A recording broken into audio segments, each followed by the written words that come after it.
And we are live. What's up, guys? Welcome to the stream, man. We are here. Today, we're going to be doing a longer Myron Gaines X show, a.k.a. the debrief, as you guys know. Welcome to the stream. I literally just woke up, as you guys can see here, about 20 minutes ago. Dude, I am on, like, criminal hours right now. But, dude, literally all I'm doing right now, guys, is, like, eat, sleep, workout, stream. Like, it's gotten so crazy that I literally got, I bought a new pull-up bar and I set it up over there so that I can, like, work out in the house. Like, I'm trying to limit how much I go out even more so to ensure that I can stay and do more streams. Because I truly am trying to take over, chat.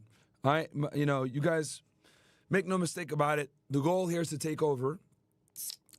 I truly do think that we can take over, not just me, but us, the OSS, my friends. Because at the end of the day, it is us, OSS, quite literally.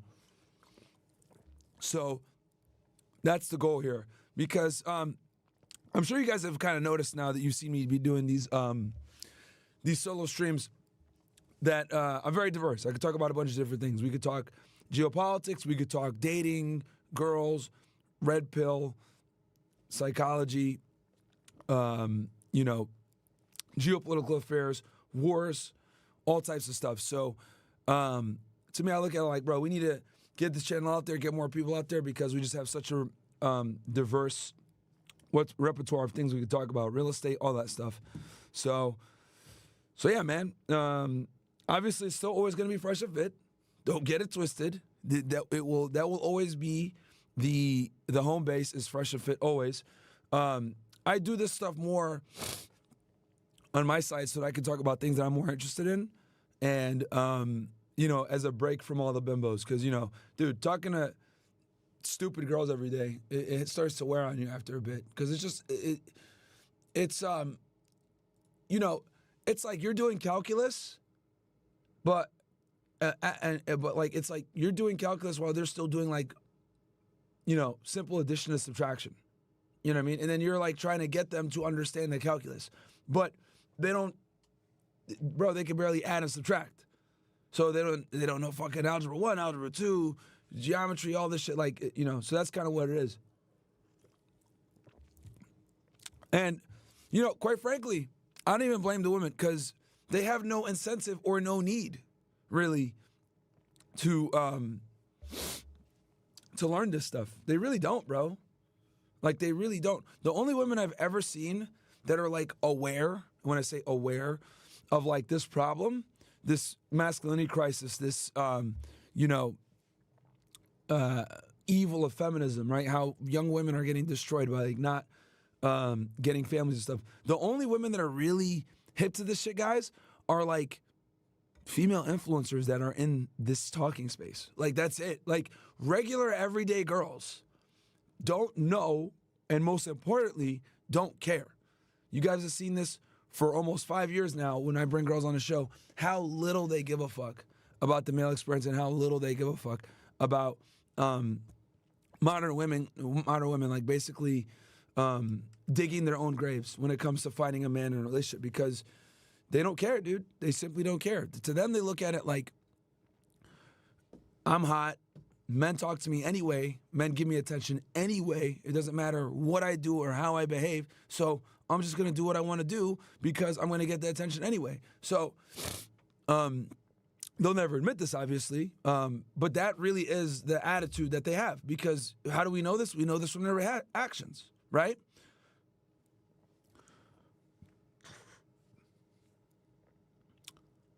So a lot of you guys, right, probably found my content because, like, some girl did some fuck shit to you, right? You had a date planned. She didn't show up. You hit her up again. She don't respond, right? Or you have a girlfriend and all of a sudden she leaves you. Packs her bags, goes. Won't answer your phone calls. You don't know what happened, right?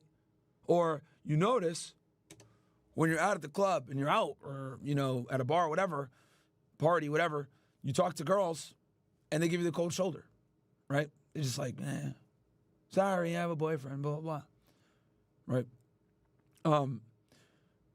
Basically, everyone is dealing with this. There's people in this chat right now that are from the United States, United Kingdom, Australia, South America, Africa. Like, literally, there's people all over the world that watch this content. Why are men all over the world watching the same genre of content? I'll tell you why. Because we're all dealing with the same bullshit of content, right? We're all dealing with the fuckery for women. And if I could pinpoint the one thing that men are most frustrated with women, like the root cause of all these problems is women don't do what they say. It's that fucking simple. That is the bomb drop. They don't do what they say. Right? Oh, yeah, I'll totally hang out with you Friday. Friday comes around, you hit her up. Next thing you know, she don't respond. Goes ghost. You're like, what the fuck? This happens to young men every day, right? So, with the ostracization of young men, right, in society, some guys have found other ways to deal with it. Some men have went their own way altogether, right? The MGTOW movement is still going strong. Some guys decided, all right, I'm going to learn how to be attractive and then use it to my advantage and dog these hoes out. And then some guys are just completely checked out black pill type shit, right? But the point is that no one is impervious to the bullshit. Everyone is dealing with it. Every guy, no matter your skin color, your religion, your financial status, your popularity status, like we're all dealing with it to some degree. Some others deal, the fat and ugly guys might deal with girls rejecting them because they aren't attractive and they have to leverage their money more. Other guys that have good looks or whatever, but are brokies, have to leverage their looks in their game more. But the point is that everyone has to work to do this. And a lot of times you're dealing with people, aka females, that aren't, don't stick to their word, bro. That's what it comes out to. So, since the flake rate is so high, this is what leads to men being frustrated. Because women aren't really honest with a lot of the things they say and do. And there's a bunch of reasons for that, right? From a biological perspective. Like, they're not big and strong like us where they can defend their belief system. I think men need to understand that too. The reason why women are so fickle and flaky and why they don't tell the truth or they conceal their real intention is because, quite frankly, it's a survival mechanism, right? This is why women lie to each other all the time, or they lie to you, right? Or lead you on. It's because they don't have the capability of defending their belief system through violence like men can. That's the real reason why. So, anyway, let's go ahead and look at some chats here, and then we'll get into the debate. We'll pick up where we left off. Shout out to all you guys in the chat, man. We got guys in here from X. We got guys in here from YouTube, Rumble. It's always great because, like, I look at the chat on the side and I see everybody. Yeah, Costa P, I see you. Your X chat is on here, so you guys can literally talk to each other. X and YouTube. Did the YouTube shit freeze? Oh no, YouTube just lags a little bit. The YouTube stuff should be coming back. So, anyway, unless this thing is, I'll check it. I'll check it in a second. Okay, I'll look at some of these chats. So we got here, as you guys know, MyronGainsX.com. If you guys want to get your chat shown on screen, just go right there, bottom left corner you can see there, or bottom right corner for you guys. Just go click that right there, type that in your search bar, donate, and every single chat shows up on screen, and you support the show. And I read them all. All right. Speedy says, as an American taxpayer, I have every right to have a question about Israel-Palestine war. If my tax-paying dollars are funding Israel to commit genocide, then you damn fucking right. I deserve some answers. You're right, Speedy, but they've been lying to you about it for a minute. Yeah, Myron, have you seen Andrew destroying feminists on Pierce, Pure Gem? I think I've seen, I recked it to 1 or 2. Yeah, Myron, have you seen Andrew? No, sorry. Gaza puts some funny, okay, you guys are putting funny emojis, sorry. And then we got here, Trevon Suki. What's going on, my ninja? Good to see you. Good to see you too, Trevon. So we got here, Casper says, hey, Myron, I'm 17 years old from the Netherlands. I plan on losing my virginity when I turn 18. Tips on how to attract women. Also, I really love what you do out in here, man. Much love from me and my friends. Bro, don't rush it, bro. Don't rush it. You're 18, you're gonna, bro, you're still a fucking kid, man. Just, bro, there's nothing wrong with being a virgin at like 19, 20 years old. Like, just, work and make some goddamn money. Add some value to yourself. That will make, ironically enough, that'll actually make it easier for you. But, bro, like, a lot of you guys want to grow up so quick. Like, bro, enjoy your childhood, guys. Enjoy your ability to, like, learn things, right, while living with your parents and stuff, right? Like, build your value up by becoming smarter. Build your value up by getting a couple of jobs, making money, right? Like, bro, women could wait, bro. Women could wait. Like, these, like, with us, right? With women, they kind of got to get into the game early, right? They only have a finite amount of time to really leverage their value for something in exchange, right? From 18 to 29, she's got that window, right? Bro, you don't adhere to that window. You can find a chick anytime. Men do not have a biological time clock. And I think that's another thing that guys need to get out of their heads. When I do my consultations, one of the biggest things I get a lot of times when I talk to men is, especially guys that come from traditional households, they'll literally say, hey, my family's putting pressure on me to get married. Hey, my friends are putting pressure on me to get married or to get in a serious relationship, whatever. I'm 32 years old. What do I do? And I tell them, bro, like, fuck what everyone else says. Like, you are a man. You acquire value over time if you do the work. They lose value over time. Okay? Like, basically, bro, I hate to use this example, but I'll just use it anyway. Like, think of women as like a ship that's inevitably going to sink. Okay? Meanwhile, like, you're not even on the water. Like, you're building up your ship and shit like that, right? And you're on the dock building your shit up. When you hit 30, the ship is ready to set sail. But now she wants you to save her ship that's quite literally sinking when she's 30 years old. Does that make sense, guys? Like, this is, like, I really want you guys to understand this concept because this is so fucking important, guys. Close your eyes, niggas, and listen to me, all right? Especially for my young guys out there.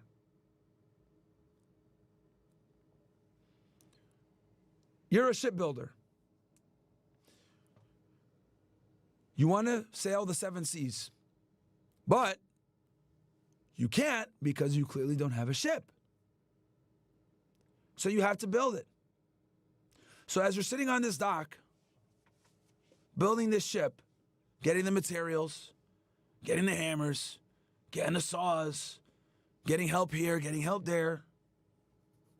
As you're building it, you're seeing a bunch of other ships set sail immediately, ready to go, set sail. But the problem is this. Each of these ships has a big hole at the bottom that no one notices. So over years, those ships that you saw go out to the 7 seas and look great and were, the talk of the town, you start to notice that they slowly start to get lower and lower in the water. And as you see these ships go lower and lower in water, you notice, you're using your fucking binoculars and shit. Why is it going down? Oh, wow, that was really poor, craft. They used really shitty wood there. Damn. What the fuck? Did this dude use glue? What the hell? You start to realize all the imperfections of the boats that you once admired 10 years prior, right? But it don't matter because you're literally about to go ahead and get your ship out there. You've been working on it now for 10 plus years. You're 30 years old. You're ready to set sail. However, as you're getting ready to set sail, those people that helped those other boats set sail, remember the ones that didn't, they were ready to go? They're like, hey, bro, you're going to see a lot of ships out there and they're sinking. Try to save as many of them as you can, right? Be a good guy. Be a nice guy. Go out there and help them. Be a good sailor. And you get out there into the 7 seas and you start seeing these boats that had sailed out 12 years before you. You were 18. They were 18. They sailed out. Then had to build their ship, but you had to build yours. Now they're asking to come on your ship. But if you guys listen to what I said, you waited to make your ship rock solid so you can now choose who you want to bring on your fucking ship. And on top of that, your ship is sturdy. You're a seasoned captain. You know what you're talking about. You know what you're doing. Now you're finally in a position where you could tell who can come on your boat and who not to. You could kick them off fucking board. You can make them your first mate. You can have 3 first mates if you want. Because you got the best fucking boat on the sea. My friends, that is the sexual marketplace explained. In other words, build the ship, get out on the 7 seas, and don't let anybody fucking tell you who deserves to be on your boat or when you should put them on your fucking boat. I am so fucking serious when I say this shit. Do not let anyone get on your boat that doesn't deserve to fucking be on there. You're literally the captain now. So, yeah, man. Don't let other people rush you. Let's see here. We got Soft Life. When you have time, can you address this? Skip to 2:30. Is this true about Gaza and rights? I'll take a look.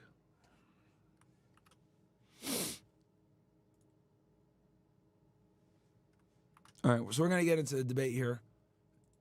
Well, The View? Oh, man. Casper says, hey, Myron, thanks for answering my question. I've already been in the gym for 2 years. I've been to kickbox for 2 months, and I'll definitely take your advice, man. I like the video, everyone. I only sent him €1, and he gave me more. He gave me and more young people value down to Marco. I got you, bro. It's because a lot of you guys, a lot of you young guys need to hear that shit, bro. You guys are in a rush to fucking take thought seriously. You know what I mean? All right. Let's go ahead and, oh shit, what the hell? The chat is acting weird. Let me fix the chat real fast, guys.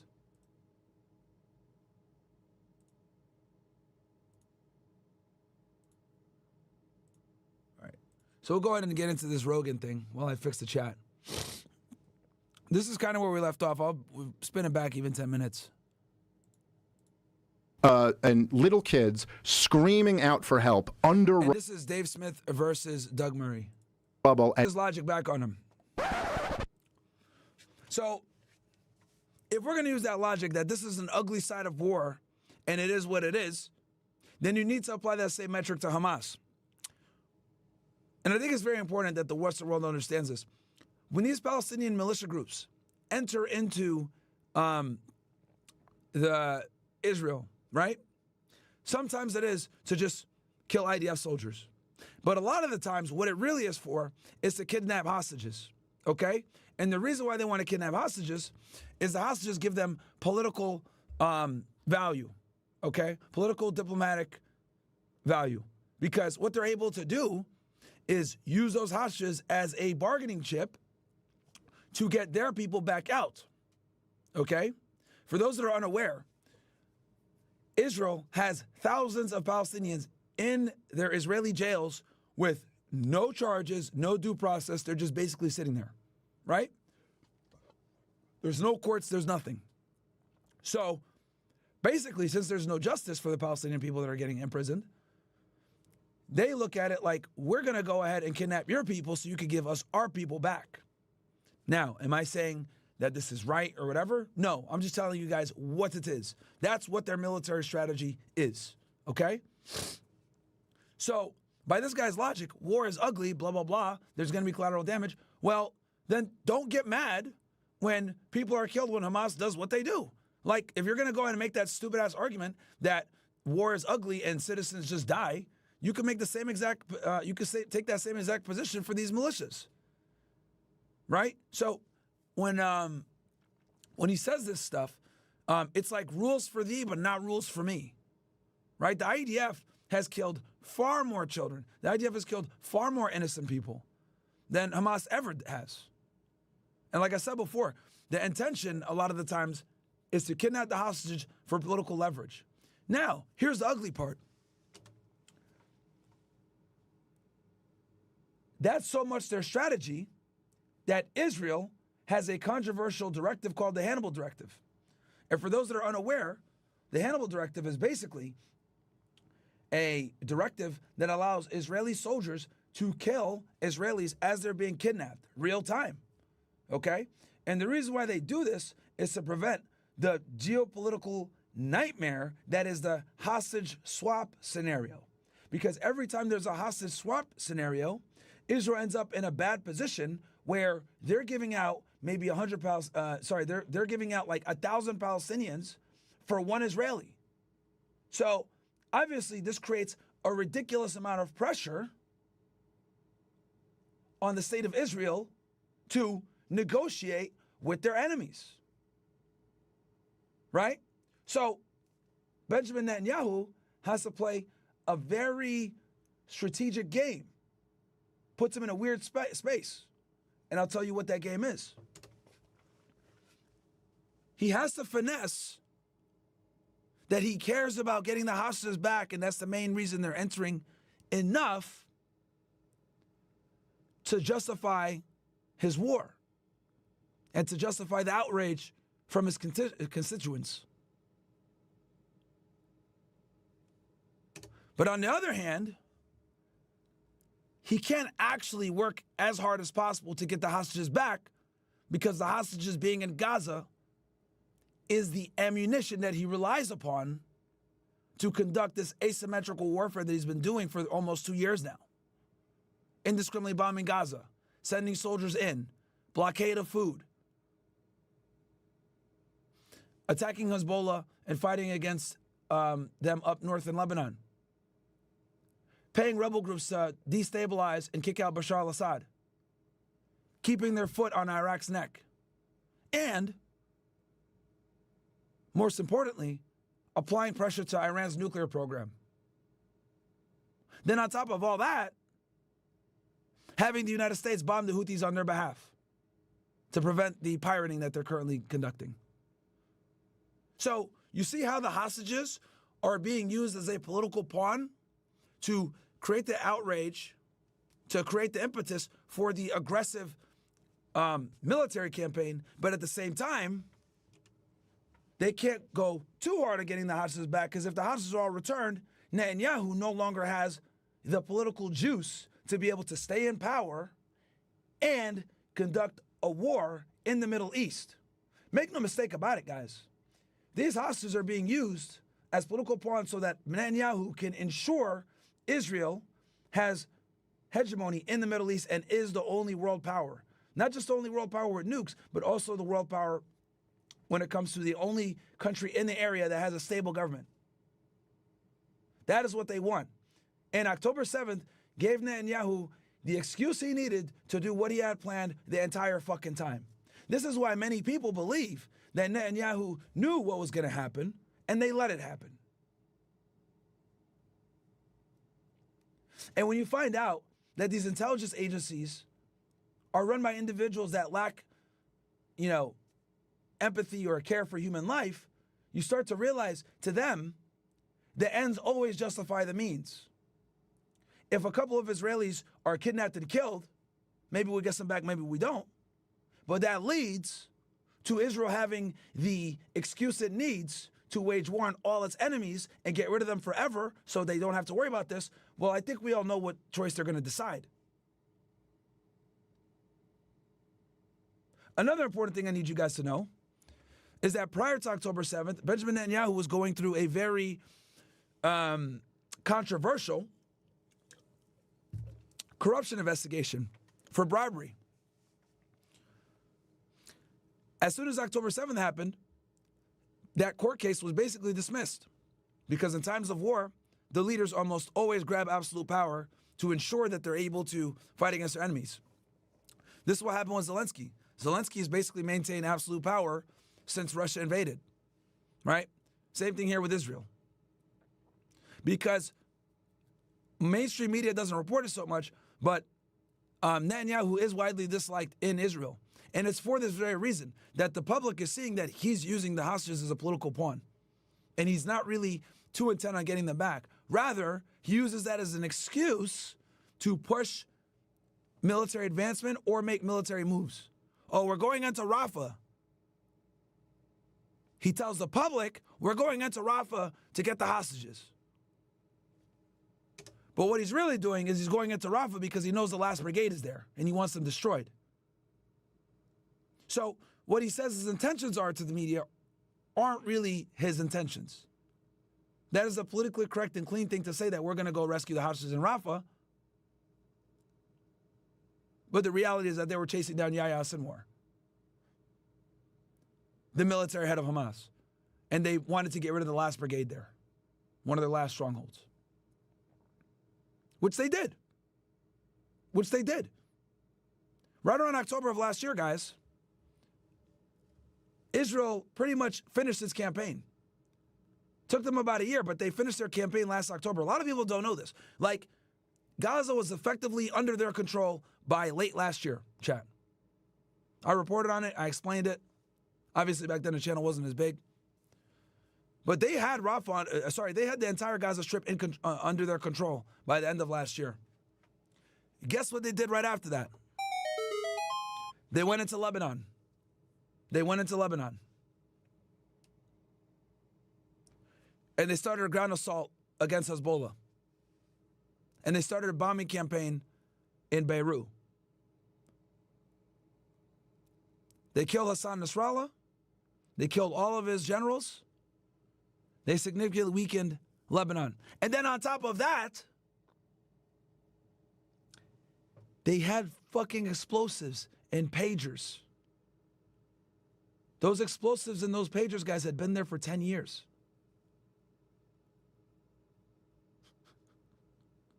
You see where I'm going with this? They could have detonated them at any time, but they decided, okay, now we're going to detonate them as we go into Lebanon. It all just seems too perfect. October 7th, they go in. Hannibal Directive is activated. They kidnap a bunch of Israelis.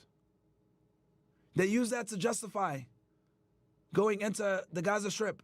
They go into the Gaza Strip. They go in there in a long campaign. By late last year, a year later, because they went in late last year in October 2023. October 7th happened, they were in Gaza within weeks. A year later, they have the Gaza Strip pretty much under control. Hamas is widely dismantled, outside of a couple of groups here and there shooting rockets at them randomly. But for the most part, it's dismantled. Then, immediately post Gaza takeover, they then go into Lebanon. And they explode the pagers. They explode the pagers, then they go into Lebanon. Then they start bombing Hassan Nasrallah. Then they start bombing the Houthis again. Then they support a rebel group led by Jolani, a former Al-Qaeda member,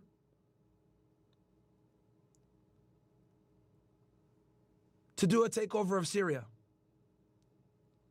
Bashar al-Assad, out naked, doesn't have Russian air support, flees immediately. Syria falls in 10 days. The Russians weren't able to help him like they normally do because of their conflict with Ukraine. Putin could not send the air power that Bashar al-Assad needed. And that air power was exactly what kept Bashar al-Assad in power and kept the rebel groups at bay. Russia's superior air power.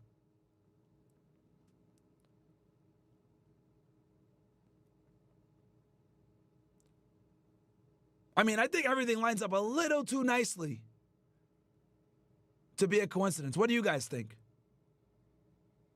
Because when you look at this conflict and you look at the days, the times, what occurred, when, what campaign led to this, etc., it's all too perfect. And I think at this point we realize that there's no such thing as a Cohen-cidence, if you know what I'm saying. Anyway, let's get back to it. Intentionally murder. And just so you guys know, that information that Dave Smith is talking about, guess where it comes from?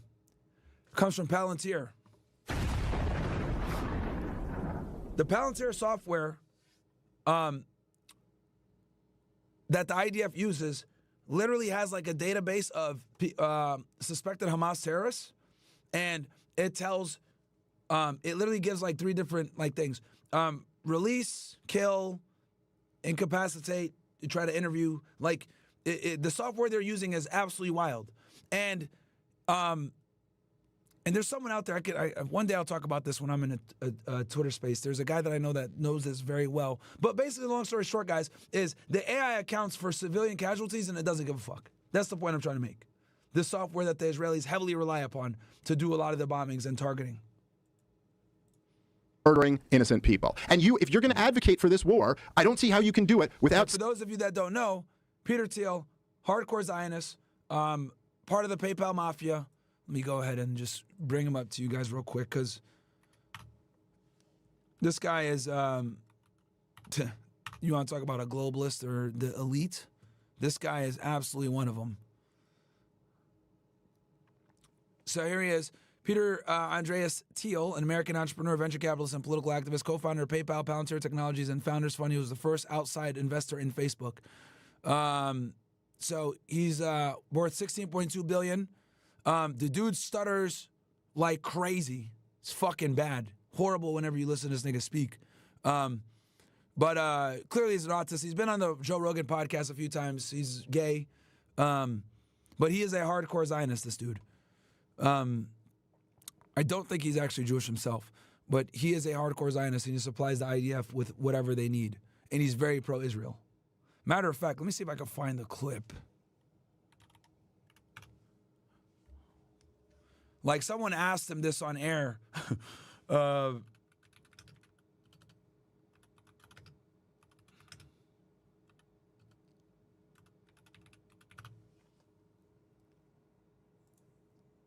what do you think about the use of artificial intelligence, or lavender, by the IDF? There we go. That's what it is. Awesome. Yes, it's called. That's the program that they use. Identifying Hamas targets. And secondly, do you agree with Elon Musk about that the population decline is a risk for humanity?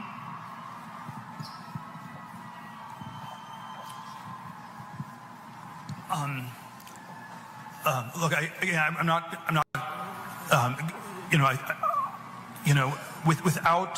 without going into all the I'm not on top of all the details of what's going on in Israel, because my bias is to defer to Israel. It's not for us to second guess everything, and I believe that broadly the IDF gets to decide what it wants to do, and that they're broadly in the right, and that's sort of the perspective I come back to. And if I fall into the trap of arguing you on every detailed point, I would actually be conceding the broader issue that the Middle East should be micromanaged from Cambridge, and I think that's just simply absurd.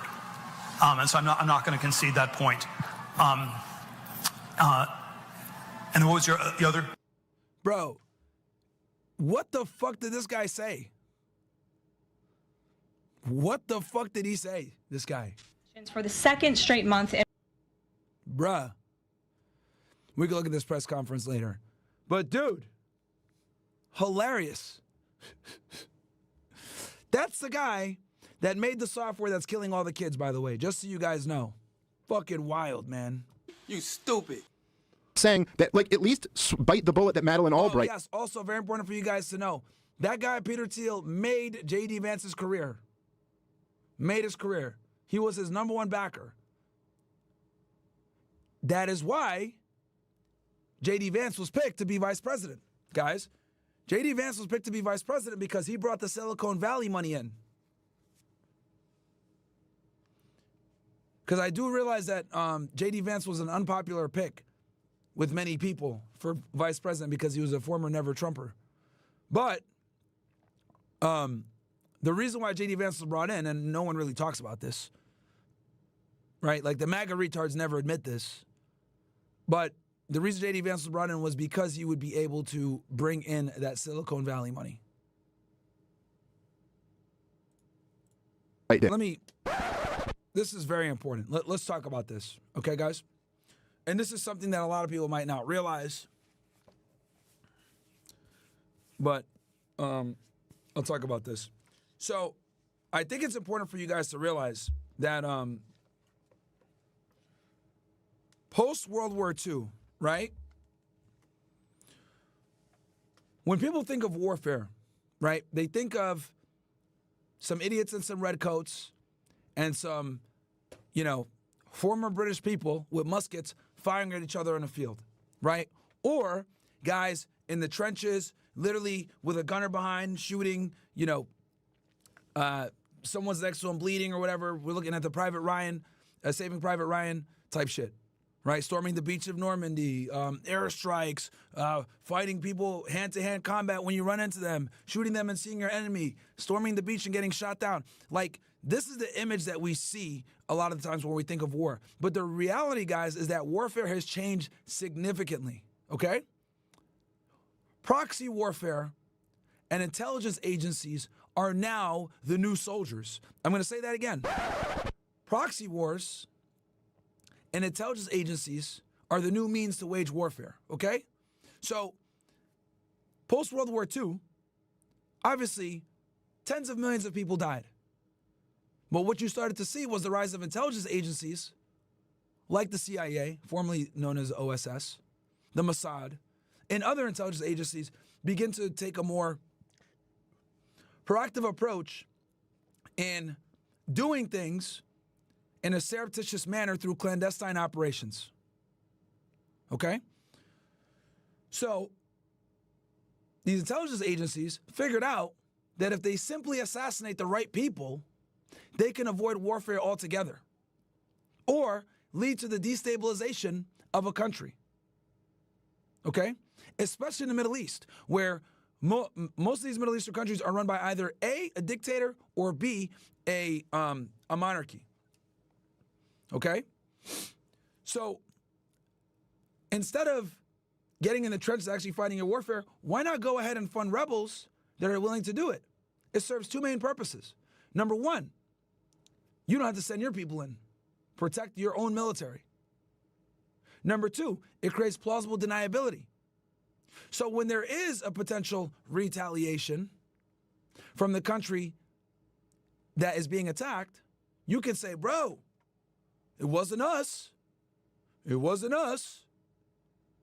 Well, we got information that you guys backed these dudes. It wasn't us. So what Murray's trying to say here and be like, oh, yeah, well, we don't have, because the reason why I'm bringing this up is because Murray's trying to make the argument that, like, oh, there's other powers at B that are involved. In other words, trying to dismiss the United States' involvement. But what he doesn't realize is the United States is involved in almost every single conflict on the earth.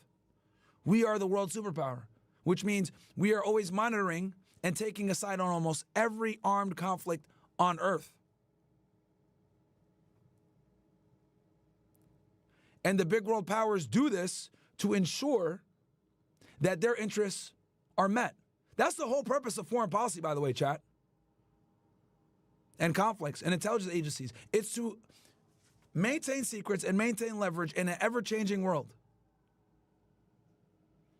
And Israel, to their credit, is one of the best countries when it comes to exploiting intelligence agencies and exploiting proxy warfare. Think of the most blatant example of this is what we got going on with Ukraine and Russia. Ever since World War II and the Cold War era, right? Russia has been an enemy of ours. So we found ways to indirectly, or sometimes damn near directly, attack and destabilize their government. We've done it through sanctions. We've done it through intelligence operations. Our spies are getting caught over there all the time. We're catching their spies all the time over here. I've done cases with you guys where I talked about Operation like Ghost Shadows, a 10-year-long FBI investigation where they found a bunch of Russian agents in America that literally were here for like 20, 30 years, U.S. citizens. No one knew that they were actually Russian spies. We caught them. They were in jail for, a year or two, not even? We ended up trading all of them over to Russia in an exchange. Happens all the fucking time. You just heard about it because we decided to trade the fucking merchants of death, Victor Bout, for dumbass Brittany Griner. But this has been going on for decades. They catch our spies, we catch theirs. Which, by the way, that was the biggest fumble I've ever seen with trading Griner for the Merchant of Death. But that's a whole other conversation. I'm talking about proxy warfare. So this is what it is. We do it through NATO, we do it through Ukraine, etc. That is proxy warfare, and that is how warfare is done now. So for Murray to sit here and say, well,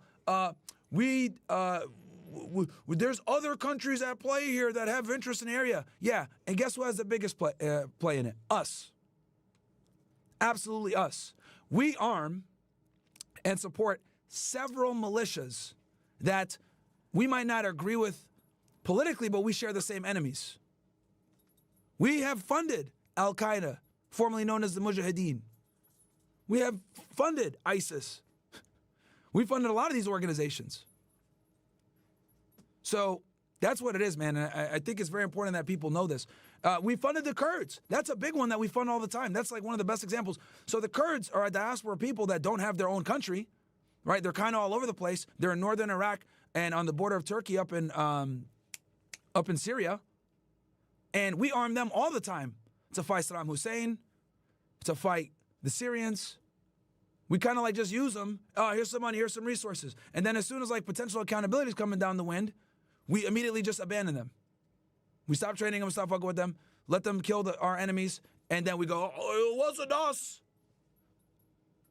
So I think it's very important that people understand that this is how warfare is waged in the modern day. All right, let's get back to it. What's up, Angie? Hey, can I leave Frank here while I do my route? Yeah. I'm gonna go get him. Is he still sick? He's in the hospital. He's been the whole time. Okay. He spent the day there. All right. So Yeah. I'm just gonna go get him and No problem. He might be groggy because he got sedated. Okay. So- Yeah, guys, Frank is sick. So he woke up today and he was like puking everywhere or whatever. I think he ate something bad. I don't know. So yeah, she's going to go. He's at the vet hospital. Okay. Yeah, he's hospitalized. But I'm gonna go get him and. All right. You want to leave her or? Oh, if I can, that'd be awesome. Yeah, you can leave her. Okay. I'll leave her here. Yeah, I think I've introduced you guys to her before. Well, in that case, then can I leave you too? Yeah, you can if you want, yeah. Say hi to the people. This is Leah, guys, if you haven't met her yet. Okay, I'm gonna get Frank real quick because All right. I have to rush. All right. She literally she says white power all the time. Did you show them Hero? Yeah, no, they know Hero. They've seen Hero a million times. So I'll do my route. It's gonna be here in Brickell, around the Brickell area. So it should take me like 2 hours, and I'll come back for everybody. All right. I'll take them. At what, like 8 or something? Huh? At like 9 or 8? Yeah, probably. Okay. Pretty much. All right. Cool. Like after 9, pretty much. All right. Okay, you behave. I'll go get Frank real quick. All right. Cool. All right.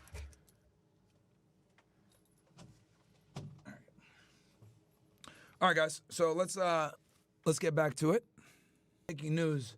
Judd rules Mahmoud Khalil to be deported to Algeria, Syria? No fucking way. Ooh, hold on. Hold on.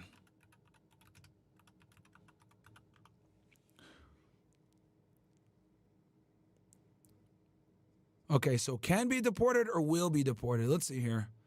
Well, we begin with Breaking news just broke out a little bit ago. And this is what we do, guys, here in Debrief. When breaking news comes in, we talk about it. Bro, holy shit. For those that don't know, Mahmoud Khalil is a Columbia student. I think he was in a grad program. Has an American citizen wife that's actually like 8 months pregnant right now. He was a staunch supporter of Palestine and led a lot of the protests in Colombia last year that led to, all the stuff going on. And basically what happened was he was picked up by ICE a couple of months ago because of his speech, and he's a green card holder. He's not even a visa holder. And essentially what happened was they picked him up and they moved him immediately to Louisiana, which is one of the big transition places where they deport aliens from in the United States. Lafayette, Louisiana, if I'm not mistaken. I'd been there before when I was in the job. But basically, he didn't get any due process, chat. So he just got deported off of this, not deported, he got arrested by ICE, and now he's in deportation proceedings off of a very nebulous immigration statute under 237A. So let's see what we got here with this. Breaking news. A few moments ago, a U.S. immigration judge has ruled that the Trump administration's deportation case against pro-Palestinian activist Mahmoud Khalil can move forward. Well, we can speak with Shihab. Okay, well, that's not that big a deal then. So basically, they're going to move it forward.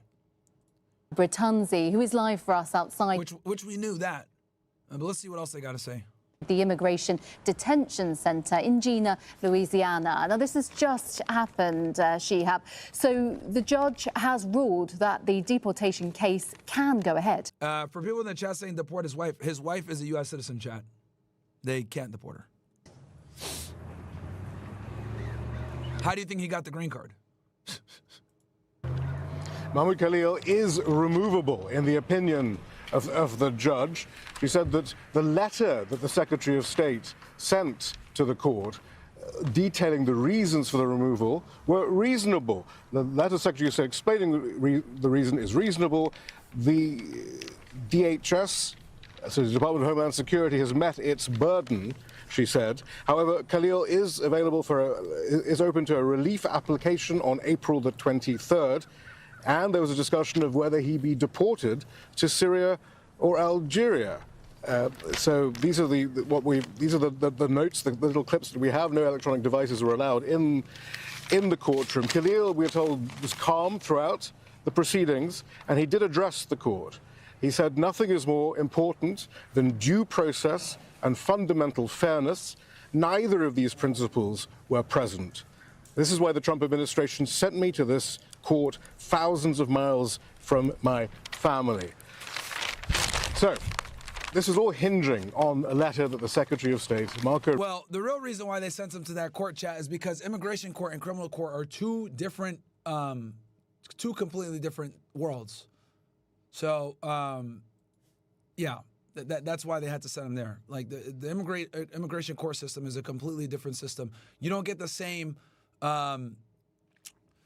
it's not the same court system or the same set of judges. You're dealing with immigration judges. You're not dealing with AUSAs, right? You're dealing with something completely different in the immigration court system. Rubio was ordered to send to the judge to explain why, in the Secretary of State's opinion, his personal judgment, Khalil, his presence in the United States was fundamentally detrimental to the foreign policy goals of the United States. Rubio didn't give any concrete evidence, any evidence whatsoever, really, of wrongdoing.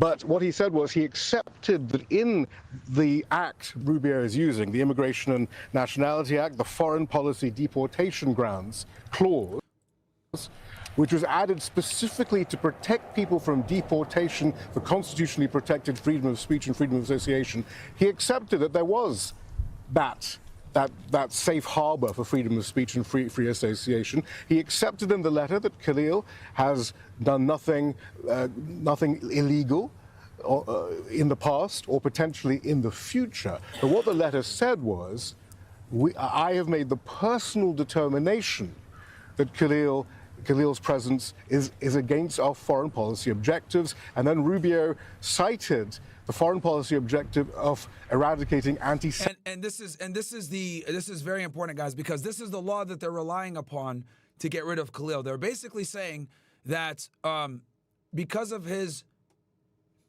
position, his behavior, that has created hardship for the United States from a geopolitical foreign policy perspective, so therefore he must be deported. It's a very rarely used, I don't think it's ever been used, statute that Marco Rubio is relying upon to get rid of him. Anti-Semitism around the world. He said that the anti-genocide protests at Columbia University, he characterized those as anti-Semitic. He said that they created an unsafe environment for Jewish students at Columbia University, and therefore, given that these protests... I do find it weird, though, that Marco Rubio is the one that has to do this, because the guy's a green card holder, which means he's not on... because the State Department gives non-immigrant visas, chat. So he's a green card holder. This is more of a CIS issue. So I don't know why this Department of Homeland Security isn't the one pushing for this, but maybe they're doing it because this statute applies specifically under the State Department authority. That's what I'm thinking. Because normally this would be a DHS problem, not a State Department problem. But since he came into the United States on F1 visa, right, that's how he originally entered, I'm guessing that's why they want to go this route. He was arguing were fundamentally anti-Semitic. Obviously, we were all there. We know that these were anti-genocide protests. Plenty of Jewish students were there. Because these protests, in his view, were anti-Semitic, therefore Khalil should be deported. That's it. No evidence of any wrongdoing on Khalil's part was presented. Shihab, this seems that this will be, in many analysts' opinion, a landmark case because it seems to be at the heart of the Constitution with the right to expression of opinion. And then on the other side, the safety, as the US administration would argue, the safety of the United States and their defence. So what does this mean going forward for other cases and other people like Khalil? Well, going forward now, so much relies on the appeal. Clearly, there will be appeal. This is going to be the big case, guys, that set the precedent. If they deport Khalil, this is going to be a big win for the Zionist lobby, and you are going to see the basically the destruction of any type of Israeli opposition on these college campuses. That's what you're going to basically see if this deportation goes forward. It's going to create a chilling effect, which is the goal in the first place. I mean, I think just off of them going very public about arresting college students in general, I think them just going public with it has already chilled out a lot of the protests. So if he gets deported, it'll bring it down even further. And I've explained why the U.S. government is targeting these colleges so hard. But the long story short version is these college campuses are ground zero for the opposition to Israeli occupation of our government. That is why they are going so hard to disrupt and dismantle these college protests. Khalil is eligible for a relief application on April the 23rd. So this isn't over by a long shot. There will be more appeals. This legal process will continue. And the punishment is the process. That is the goal here. And I said this also when I gave my lecture over at Penn State. The government obviously wants to deport him. That'd be a big W. But to them, whether he gets deported or not, the fact that this guy went through hell, right, it's going to scare other people away. It might even scare him away.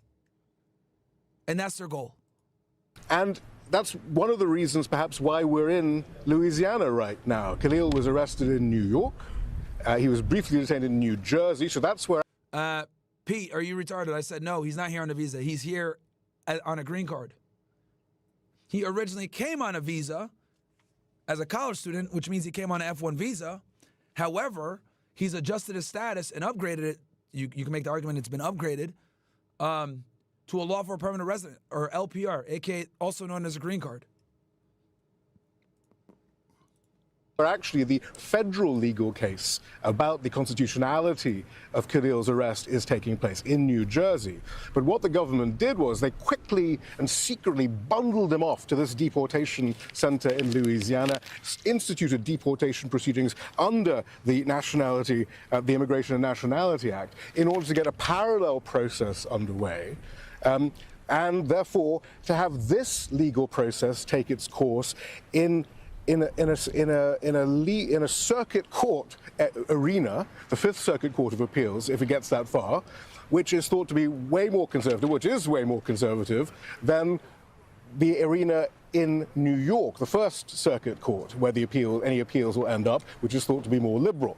So you can see that the government always had a long-term plan. This is a long-term test of the limits of this administration's authority to deport any non-US born person in the country, permanent resident, perhaps eventually by implication naturalized citizen, without presenting any evidence, but on the say-so of the Secretary of State, that that person is detrimental to the US's foreign policy goals in the future. It's enormous. So, for example, that would suggest then that, Marco Rubio could say, well, this person is against our universal tariffs on the entire world. That's our foreign policy goal. He hasn't done anything wrong. He may not do anything wrong, but his presence here is detrimental to our foreign policy goal of blanket tariffs on the rest of the world. Where does it... And that's why this is problematic, because, yeah, you can make the argument about almost anything that this person is problematic to our foreign policy goal. So since it's so vaguely written, it can absolutely cause quite a bit of problems for a lot of people. So that's kind of what it is. end. First they came for the anti-genocide protesters. Who's next? Shihab, I just want to ask you, do you think that there is any chance that Khalil could be deported before the appeal takes place, if that does go ahead? Well, ordinarily I'd say no. There's an injunction on his deportation from the federal court in New Jersey. He's not to be deported while those proceedings are underway. But we've seen this administration ignoring court directives and deporting people anyway. They are testing those limits. But I mean, so I can't possibly say right now, but technically, no. Legally, no. Okay. Whether that actually is what happens, I can't say. Yeah, we'll see what happens. Because if immigration judge orders them removed, we'll never know. But yeah, okay. So basically, you know, breaking news with that. They're going to move forward with the case, which is good. At least he's going to get some form of due process. But yeah, man, I mean, look, guys, this is step one in the plan.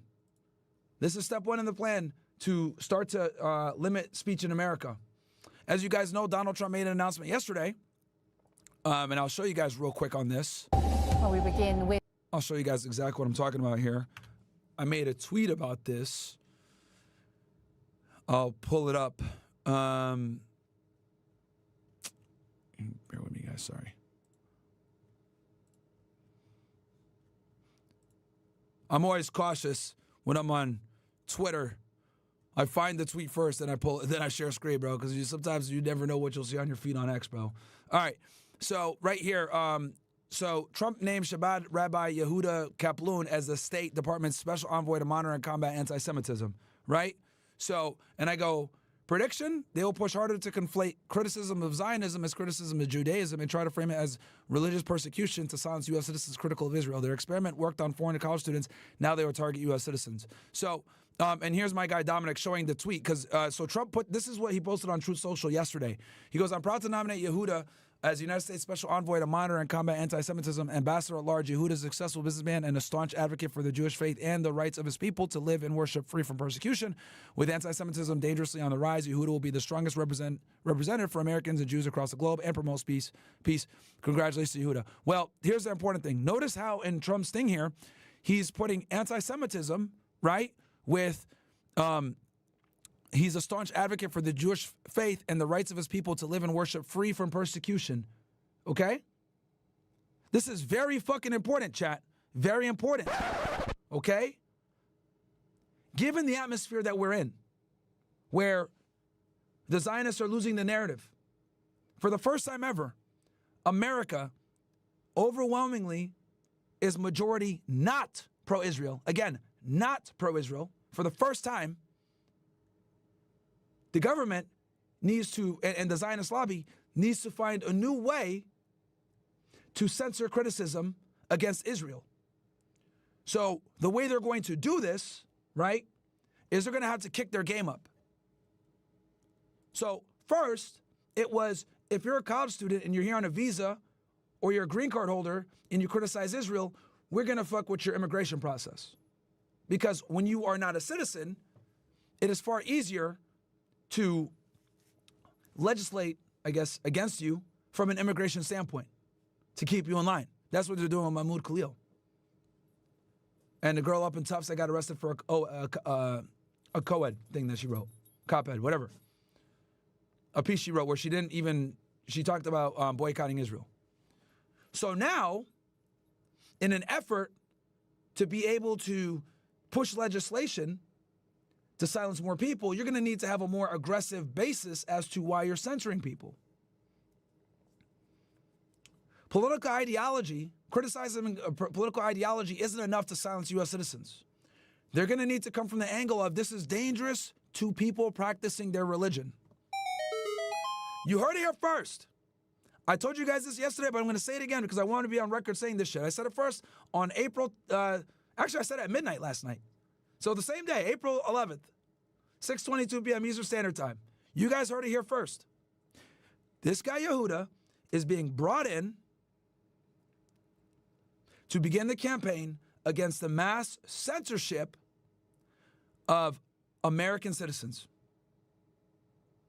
And they are going to do it on the basis of, if you're critical of Israel, you're also putting in danger people that follow the Jewish faith. That's what they're going to do. That's what I predict is going to happen. Because you're going to need a way stronger basis to censor American citizens than political ideology. You can't say, oh yeah, American citizens, y'all don't like Israel? You don't like Zionism? Nah, man, we censoring you, bro. There's too many people now. The genie's out the bottle. They need to come with a more aggressive basis to censor people. So now, this is what I think is going to happen.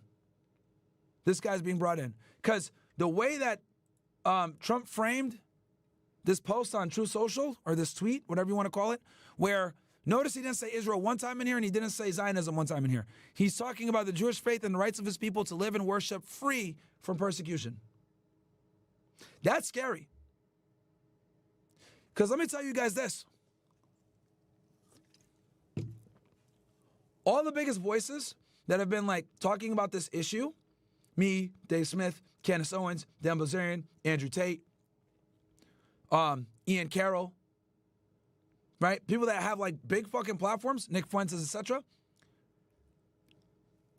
90% of the criticism is towards the state of Israel and the political ideology, not the people or the religion. Now, are there some instances where the religion comes in? Where it's an inseparable part of their political ideology? Of course. Of course. Right? The two are not completely divorced. But what I think they're going to try to do is say the two are inseparable. And if you talk about Zionism or critical of Zionism, you're also being critical of Judaism. That's anti-Semitic. I can't practice my religion. And then bam, the dominoes start falling. Because make no mistake about it, chat. I was also one of the first people to point this out too. Once again, chat, IHRA. Holocaust Remembrance.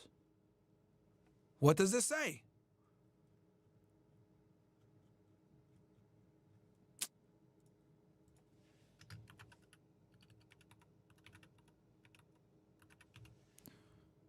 Working definition. Working, keyword. It's open to change, guys. So look for this definition to be more and more broadened.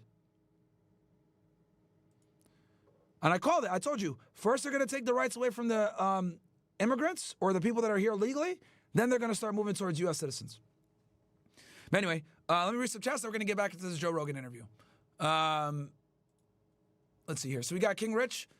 Headphones, appreciate that. Been reading. So they'll scare people to go underground like the original Christians. How'd that work out? Interesting. Rex says, you dog lover, dog spelled backwards is unconditional love. Okay. They didn't send the Asian chick back though. Oh, you talking about love you a long time? Andrew Wilson went up against 4 feminists on Piers Morgan Uncensored podcast. That would be a good one to react to when you have a chance. This link is 50 minutes long. Doubt you'll be able to react to it today, but at some point in the future. Okay, if I get time. Man, they didn't get me on there to debate some of these feminists. What the fuck?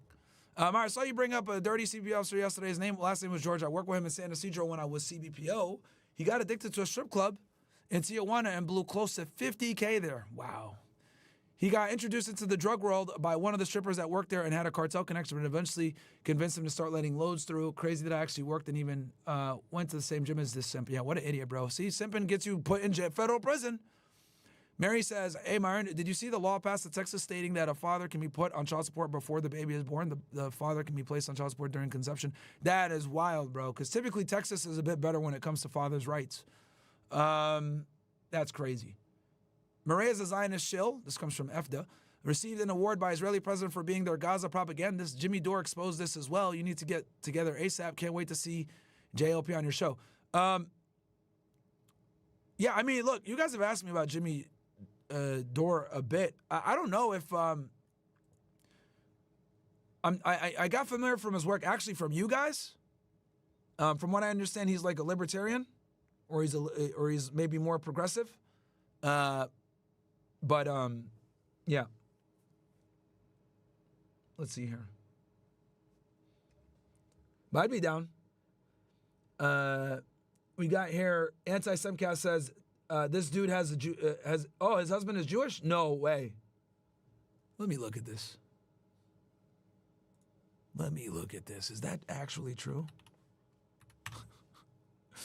Hold on. All right, let's see.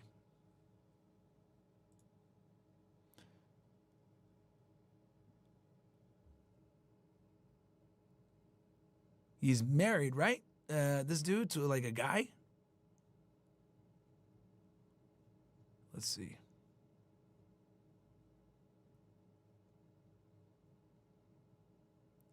Who's his husband, chat? Yeah, he's gay. Cultural criticism. Okay. I gotta Google this shit.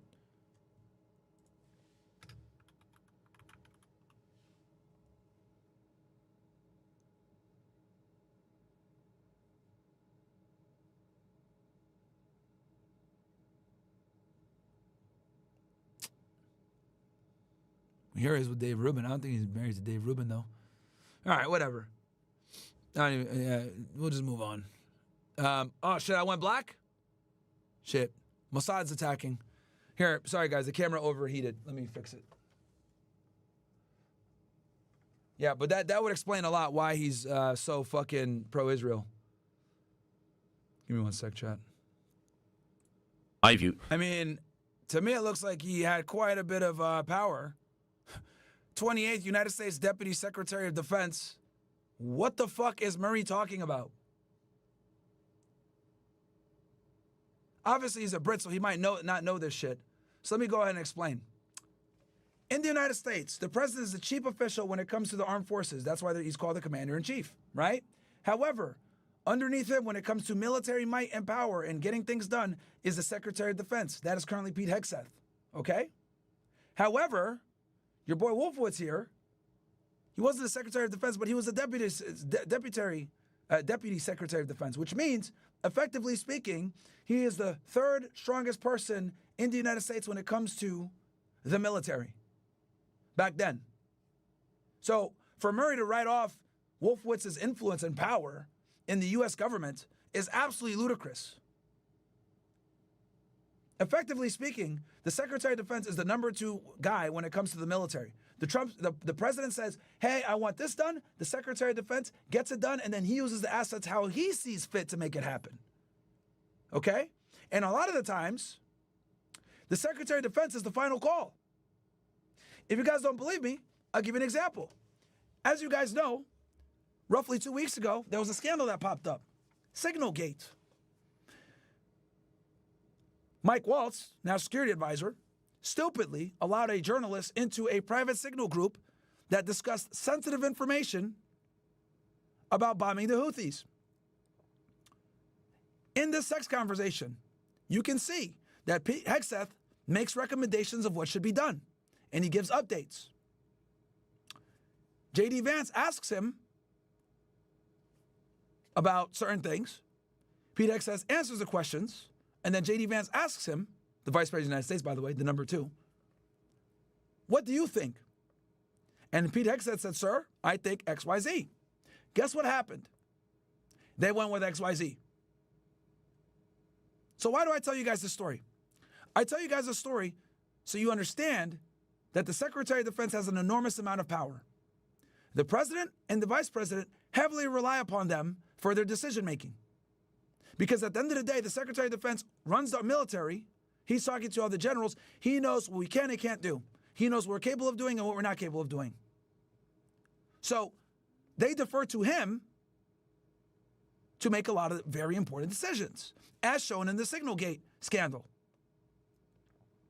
Pete Hegseth effectively ran the entire Houthi bombing program. Of course, he gets orders from Trump, but as far as how it's done, when it's done, what assets are used, what assets aren't used, it's all Hegseth. That's the Secretary of Defense for you. Wolfowitz was right under him. He was the #2 guy. So effectively speaking, when it comes to military might of commanding the strongest military in the world, The Deputy Secretary of Defense is the number 3 guy. And for Murray to sit here and say, oh, Wolfowitz doesn't have that much influence is absolutely ludicrous, as you guys can see here. Anyway, incredible. Yeah, you can laugh at this all you want to, Douglas, but you can go read the clean break memo for yourself. This was the neoconservative strategy, along with their counterpart. Exactly. And Wolfowitz and many others were the architects of that fucking memo. But why did he hand over the nuclear program, Murray? Why did he hand over the nuclear program? He handed over the nuclear program because he saw how Israel was able to influence the United States to go to war with Iraq. That's why. So whether you want to accept it or not, every single time I look at a Middle Eastern conflict, it's always Israel at the fucking root of the issue. Every fucking time. Holy shit.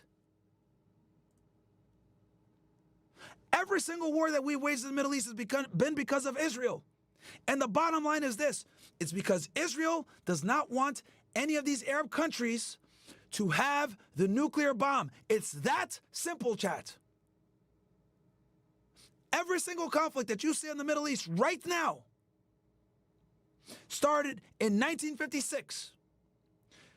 After the Suez Canal crisis, where Israel got embarrassed and lost and had to run with their fucking tail between their legs, they started procuring a nuclear reactor and materials to create a nuclear program. And ever since then, they've stopped at nothing to continue that nuclear program, whether it means betraying us and stealing our uranium, disobeying the orders of a U.S. president, doing false flags to blame things on Muslims in an effort to say we need to go ahead and bolster up Israel to fight these crazy Arabs. Every conflict we've had has been because of nuclear proliferation at the end of the day. It's always been for nuclear proliferation. Or to stop it, in this case. That's what it is, guys. So, if we're going to sit here and have an honest conversation about Gaddafi, etc., what you guys want to know something? Gaddafi actually called out Israel for killing JFK. Did y'all know that? He actually called them out. And not only did he call them out, he did it like 10 plus years ago when this was a very taboo topic to talk about. And I think he did it at the UN. Let me see if I can pull up this speech.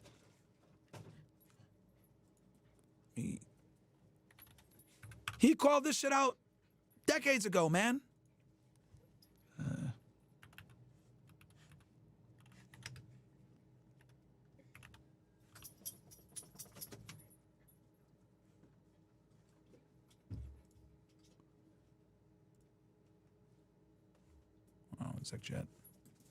أو نابليون دكتاتورية لا تختلف أبدا عن دكتاتورية هتلر أو نابليون أو موسوليني أو جنكيز خان أو اسكندر إلى آخر الطغاة بأمر رئاسي يقال هكذا في subtitles below, guys. Play this a little bit.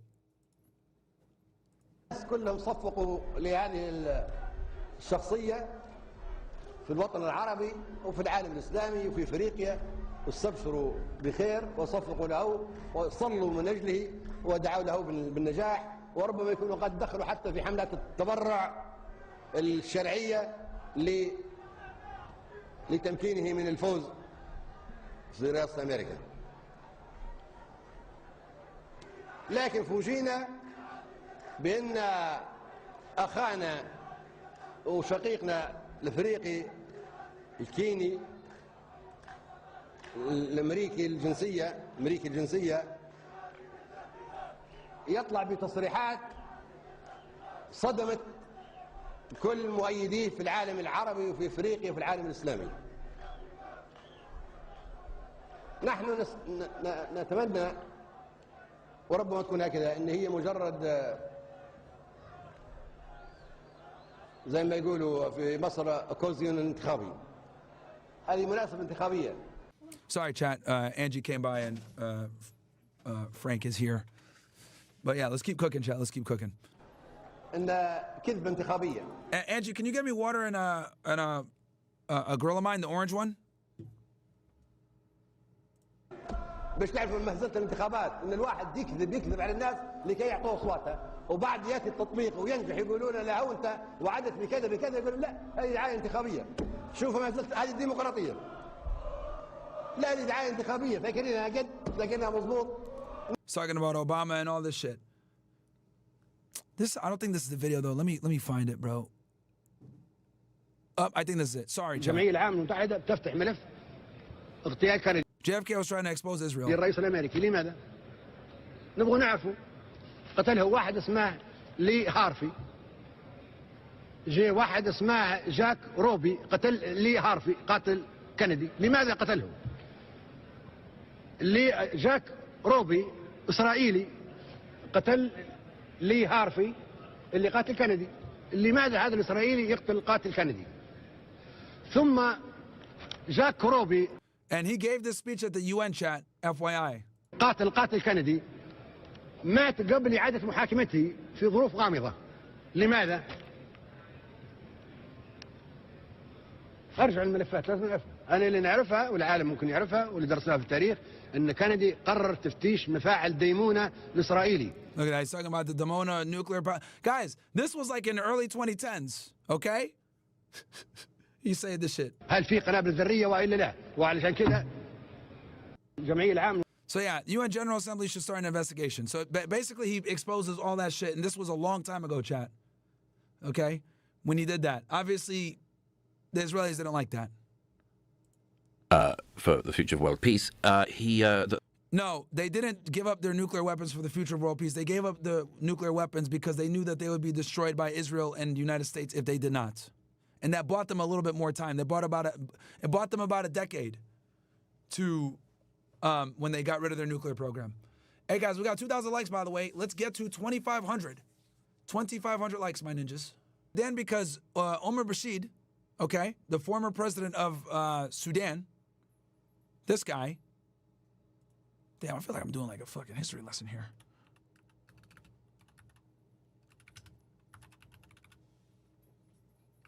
Omar Bashir, sorry.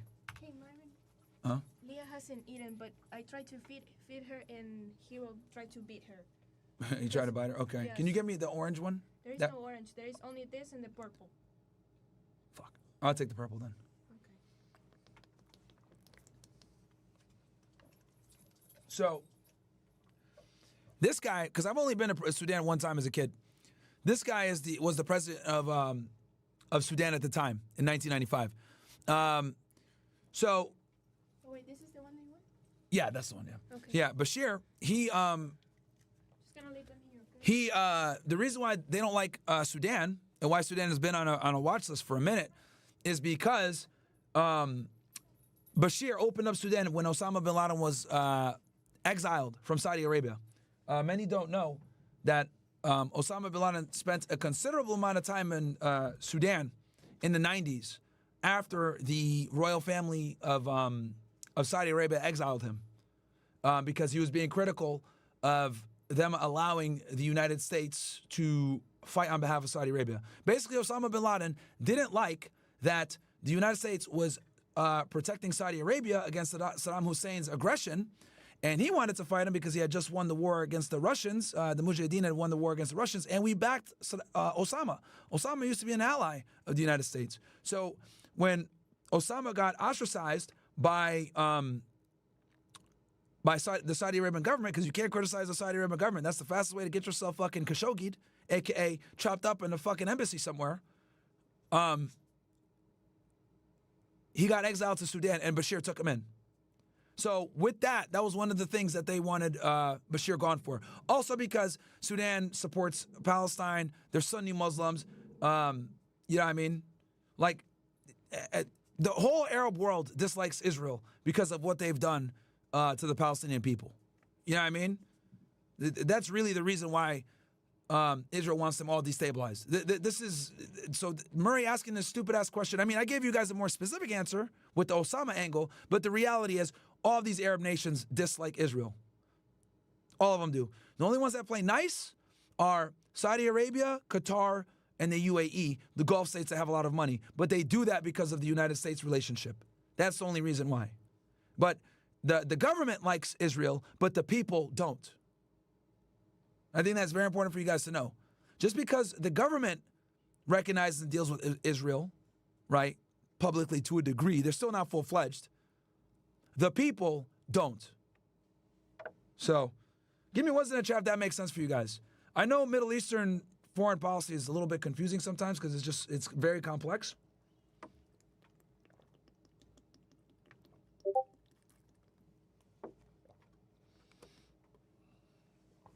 But that's kind of where we are.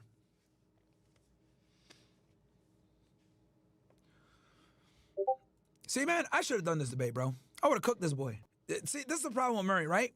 He's zeroing in on this Wolfowitz and Douglas Pro fucking argument, right? Look, all right, let's...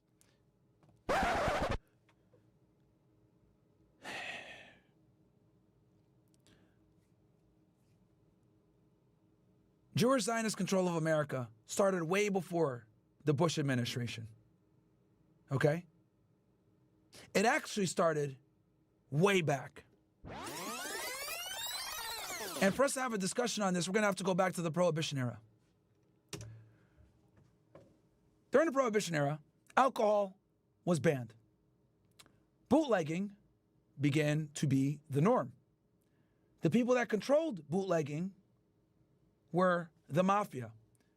But many people don't understand, when I say mafia, a lot of people think of, hey, forget about it, Sopranos and shit. But the real mafia that ran it was the kosher mafia, a.k.a. Meir Lansky, Bugsy Siegel, and a bunch of other Jewish mobsters. The Italians were the face. The Jewish mobsters were the real bosses. During this period of time, during the Prohibition era, organized crime made, in today's dollars, billions. Billions of dollars. Okay? The mafia operated with complete impunity. And there were a couple of reasons for this. Number one, they were okay with using violence. Number two, law enforcement wasn't refined yet. The sophisticated investigative tools that we have now were not available back then. And number three, which is very important that no one ever talks about, the head of the FBI was compromised. J. Edgar Hoover. J. Edgar Hoover was a cross-dressing homosexual. This is not my opinion, this is a fact. And he had an affair with his deputy director of the FBI. Well, guess what? He was blackmailed. Meir Lansky and other mobsters had compromising photos of him cross-dressing and engaging in homosexual acts. Now, I know what some of you guys are saying. Well, Murray's gay, Peter Thiel's gay, these guys have enormous influence. Like, why does it matter? Well, guys, for you to understand this, you need to understand back then, in the 20s, 30s, 40s, 50s, 60s, 70s, etc., being homosexual was a big problem. There was a don't ask, don't tell policy.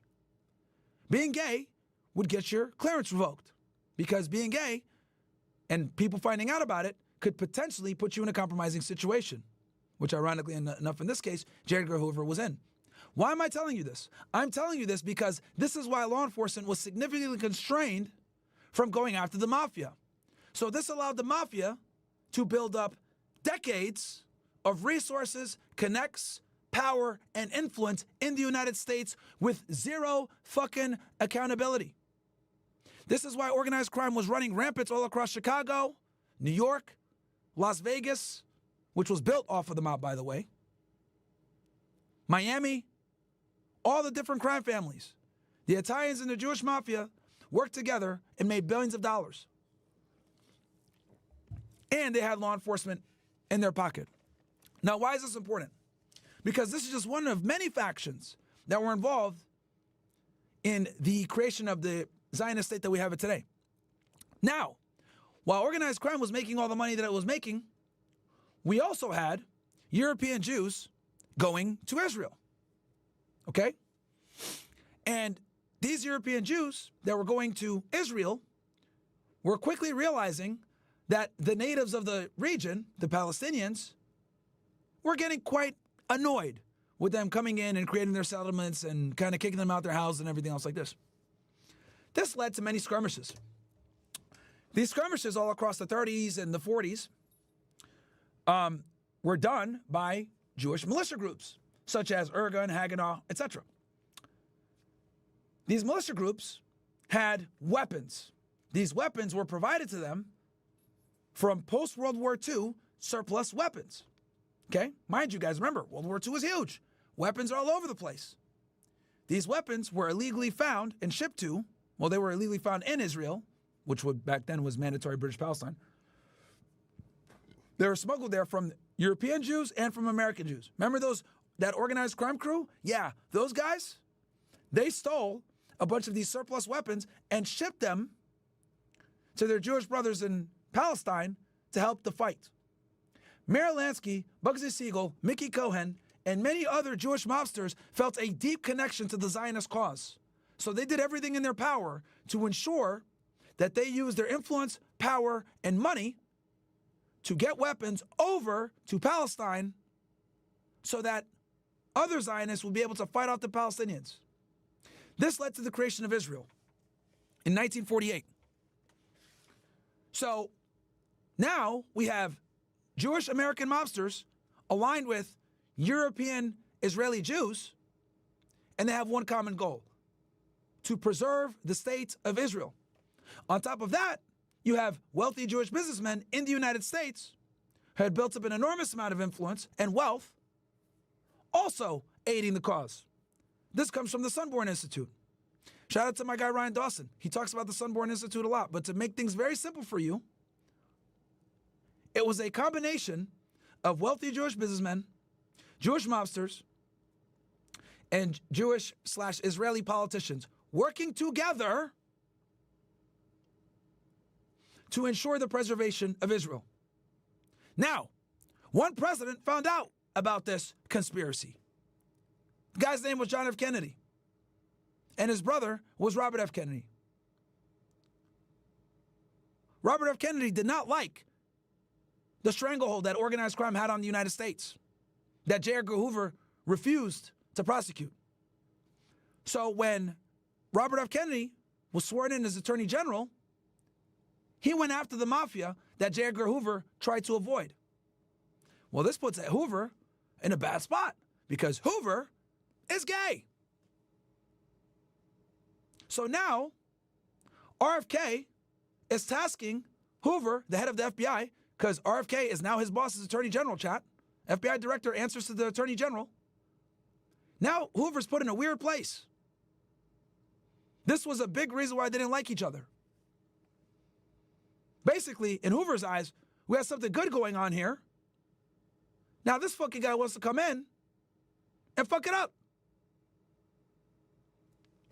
So, basically, RFK starts bringing in these mobsters in, making them testify under oath, and he starts to quickly and slowly unveil La Cosa Nostra to the American public. We're talking about public hearings in black and white. It's televised. This was problematic. This was a criminal organization which was able to enjoy ambiguity and operate in the shadows. But now they're being put in front of fucking cameras and being questioned about their criminal activity. They couldn't have that. And the fact that they supported RFK's brother, JFK, to steal the election in Illinois and become president was the final nail in the coffin. They needed JFK gone. They felt betrayed. So, many people wanted JFK gone. The Zionists because he was challenging their nuclear program. The mob because they felt betrayed that his brother was launching a huge investigation into them. The Cubans because they felt betrayed after the Bay of Pigs because they didn't get the support that they needed and the weapons that they needed because those weapons ended up in Israel instead of Cuba. The CIA wanted him gone because Kennedy never trusted them. He fired Alan Dulles, the original director of the CIA. Lyndon B. Johnson didn't like Kennedy. And he blackmailed him and said, if you don't make me your vice president, I'm going to expose the fact that you're a womanizer. So you guys can see that he had a lot of enemies and a lot of people wanted him gone. To say that the Jews killed Kennedy is only a fraction of the situation, and it's very disingenuous and bastardized. So now we got this conglomerate of Jewish mobsters, Jewish businessmen, and Jewish politicians for the state of Israel working together. Next thing you know, Israel gets a nuclear bomb, and the rest is history. But I think it's very important for people to understand that this power didn't just happen out of nowhere. This is decades in the making. This is multiple factions working together for one goal: the creation and the preservation of the Israeli state, no matter what. One thing I will give the Zionists much credit for is that they stick together. They help each other. Regardless of their life choices or life paths, we have successful Jewish businessmen, self-made, sitting across from gangsters that are murderers. We have European Jews that fled Europe in World War II to Israel, militia fighters working with them. So despite the fact that they come from different walks of life, hell, they might speak different languages. They have different worldviews. They have different professions. Some are religious, some aren't. The one unifying thing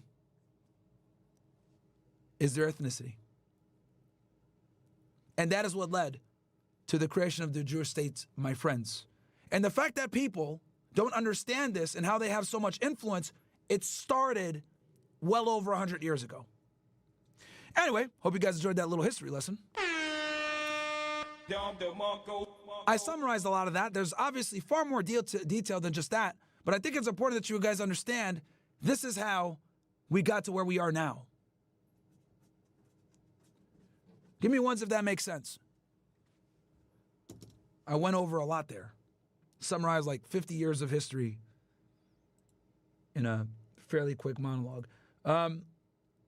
Like the fucking stream, Yusuf Katz, appreciate that. Caleb, collab with Owen Benjamin. Yusuf Katz, like the fucking stream, appreciate that, my friend. Sneako's in Miami, IRL streaming with Neon. Okay, Lost Kid, thank you. Say, Maymar, what are your thoughts? What are ways to migrate to the U.S. from Germany? I'm a successful software developer. Is the only way H-1B path. I'm a real German, by the way. All my kids to be homeschooled and live in a conservative state. Keep the amazing show. I appreciate that, bro. The easiest way you got to marry an American citizen, bro. But don't do fraud. Dumb Americans think that Iran won't retaliate. They couldn't handle Iraq. Meanwhile, Iran has potential nuclear capability, Navy, Air Force, submarines, cheap local drones, 3 times more loyal people, and a bunch of satellites they can't even... Yeah, bro. A war with Iran would be very bad. Iran has a very powerful and sophisticated military. Ancient Law says, Douglas Murray sounds like he's trying to police talk. Okay, got that one. Make sure here. You always tell like it is, even when it's not popular. I appreciate that, bro. How, after all these years, a country like Russia hasn't assisted Iran in secret to develop a nuclear weapon? If Israel hasn't been caught publicly, should Russia have done the same? Well, here's the thing. I don't know. We don't know if Iran has a nuclear weapon. They could, bro. They honestly could. Beautiful breakdown of Middle East saga. You make it simple in line. Thank you so much, Trevon. Down to Marco to you, sir. I really do try to refine it and make it, where I'm able to articulate it, make it understandable, but at the same time keep you guys engaged.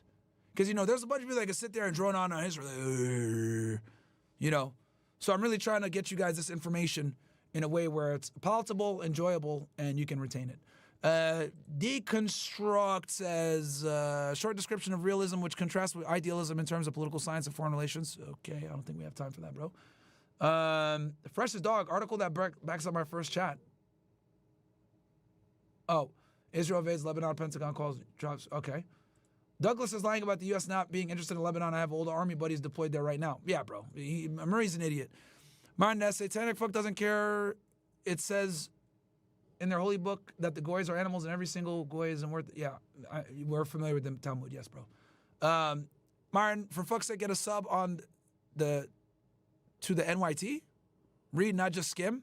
It is in the AM, just so you know what the narrative will be. Here, the first month is one me, and keep Frank away from Gary. Get a sub. Oh, you mean the New York Times?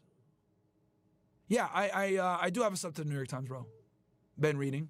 Because I've been reading too, nigga. Jimmy Dore, Whitney Webb are based. Okay. Okay. Myron, is accomplished Tate level and 20 stuff? Well, remember, Tate is like almost 40, guys. He's built up his empire over many years. All right. Let's get back to it.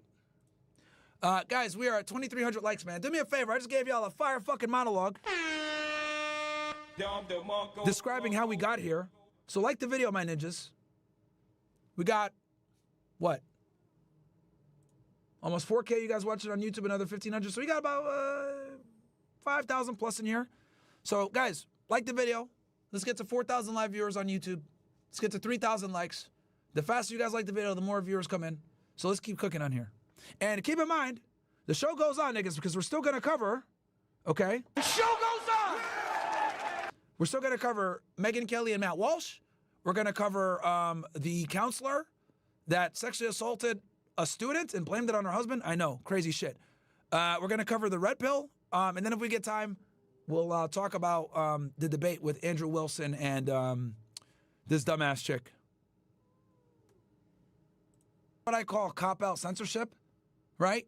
So this is what they've been doing, right? Because since censorship has been wildly unpopular, right? And we've seen kind of a mass red pilling going on, right? What's going on now is the opposition, right, understands that censorship is wildly unpopular, and calling for it will make you lose credibility, both on the left and on the right to a degree, right? This is why Michaela Peterson is getting absolutely cooked and on Twitter every single day, because she tried to call for censorship and it backfired on her. But that's a whole other point. The reality is, now what they're saying is, well, we have to be careful about harmful information. We have to be careful about misinformation, right? We have to be careful of spreading lies and propaganda. So now that's how they're kind of trying to justify censorship, because they can't just say that's inappropriate and ban you. That's not going to work anymore. So now they need to come up with more intricate and complex ways to substantiate their position that you need to be deplatformed. I told you guys this before. I literally showed y'all the tweet, right? Right here. Where Trump brought this Yehuda guy in, right? And he stuck to the Jewish religion, because I anticipate that this is going to be the next wave of censorship. I told you guys this before, and I'll say it again. They never take your rights one at a time. Or sorry, they never take all your rights up front. It always goes one at a time. So it starts with college students that are here on visas criticizing Israel. Then it goes to green card holders that are running rallies. Then it's going to go to U.S. citizens because we think that you're also criticizing the religion. Like, this is where it goes, man. It never starts with, we're going to take your rights here and stop. It's a slippery slope that continues on. You give them an inch, they take a mile. This is why when Khalil got arrested, I was one of the first people to tell y'all this is a problem. This is a problem. I don't have to agree with them politically to see what's going to happen here. And that's exactly what's happening. This guy being appointed as the special envoy for anti-Semitism, they're going to try to do something. So that's what it is. And this is what I call pussy-ass censorship. Now they're going to have to do it in a more covert manner. And that's what this guy Murray is doing here. I don't know if you guys realized, but this 3-hour-long podcast was basically Murray trying to put out a fucking wildfire on behalf of the Israeli government. That's what's going on here. He tried to do it by saying Dave Smith is an expert. He tried to do it by saying that these are harmful ideas. He tried to say that revisionism is problematic. He tried to do it by saying that we need to be sensitive to certain words and stuff like that. We need to focus on being a bit more, we need to have debate, but at the same time, we shouldn't be platforming certain individuals. It's like his job here was to try to put out a fucking wildfire. But the problem is that it's a grease fire and he only has water. And that's what he doesn't realize. So he ended up making himself look like a fucking idiot here. And I saw a bunch of pro-Zionist accounts saying that he did a great job. No, he didn't. He made y'all look stupid. He made y'all look stupid. Because I'll tell you guys this. The people on the right, or the people that are critical of Israel, are totally down to debate the Zionist idiots. The problem is that the big Zio idiots, your Ben Shapiro's, your Murrays, all these other guys, you guys run away from debate. Charlie Kirk, they don't want to touch this topic. And the reason why is because U.S. support of Israel is an indefensible position. I'm going to say that again. Murray sits there and says we need to go ahead and have debates with these people and challenge their credibility. Fine. But the problem is that these people that can debate and challenge the credibility of what you call fringe conspiracy theorists, they don't want to debate. Because they know that the defense of Israel, when it comes to American foreign policy, is an indefensible position. In other words, the United States does not garner a portion, a fraction of the geopolitical benefit that Israel garners from our support of them. We don't get shit in return. We got eyes in the Middle East. We don't need eyes in the Middle East. The whole reason why we even need eyes in the Middle East, according to you idiots, is because of the problems that you fucking caused. You're the one that went in there and took their land. You're the one that went in there and killed their kids. You're the one that waged war on all of their allies. You're the one that fucking systematically lied and done false flags and used intelligence operations to assassinate individuals. We didn't do that stuff. And if we did it on your behalf. But it wasn't a situation that's going to benefit us. So, again, this is the Israeli tactic. Try to conflate what benefits Israel is what also benefits the United States. But the reality is it doesn't benefit us. It just puts us in hot water. That's what it is. I look at Israel as a spoiled child that always gets what it wants, and the parents are too scared to correct and discipline the child. That's what Israel is. Remember Willy in the Wonka factory, that rich kid that's spoiled and annoying as fuck, insufferable? That's Israel. That is Israel. Spoiled brat that gets anything that it wants. So, anyway, we'll finish up this interview and then we'll get into the next topic. By saying who I think is bad and who will not do this well. Also, we're at 2,500 likes, guys. Got 4,000 users watching. We got 6,500 you guys in here. Shout out to all you guys. Welcome to the stream. Guys, I got a question. If this is your first time tuning into a live stream, give me a fucking 1. Give me a 1. This is your first time tuning into a live stream. Either on Rumble or on YouTube. Give me a 1. I want to see how many new people we got in here. I know you guys probably found me through a clip or some shit. Is that you've been starving people with the red pill for so long, so they want to take 5 at a time, and that's what the censorship regime effectively did. And I explained this yesterday. I did a monologue yesterday where I explained what that's the censorship regime has created this fucking crazy backlash against the Israeli establishment. All right, let's read some of these chats. We got Carmen Guerrero, $50. Thank you so much. We love you, Myron. Appreciate that, Carmen. Or is it Carmen Guetta? Yeah, Guetta. Okay. Does the current Iran administration want peace for the Middle East or just straight up destruction of Israel and Saudi and Kuwait? I don't know. But I would say that they definitely don't want Israel to be the hegemony in the Middle East. I'll tell you that. Those broad cup hat guys are finally being exposed, and I'm all here for it. I stand for the truth. It's not a coincidence. I appreciate that, Jojo wins. Creation 956. Hey, Myron, a little off topic, but can you do Fed Reacts on a documentary on Netflix, A Body in the Snow, the trial of Karen Reed? It's about a Boston cop getting killed by someone. So much information is left. She's going back to retrial this month. We'd like to see a breakdown on it. That would have to be on Couch Club. But yeah, you know what? It's funny because some idiot called into the show telling me that I'm not commenting on this case, but I really don't know it. It's like, bro, what the hell? Anyway, I hate the fact that we get called anti-Semitic when we are just pointing what the Israeli government is doing. I can hate the Israeli government and still have love for the Jewish people the same way I hate Mexican cartels but have love for the Mexican people. Absolutely smart take, my friend. Agreed. Agreed. I told you guys the story that one of my close teammates in college, right? When I was getting jumped by 6 or 7 people, he intervened. Who knows if how bad it would have been had all 6 of those guys been able to fucking jump me. Right? He was Jewish. Am I going to write off the entire Jewish people? No. It's fucking retarded.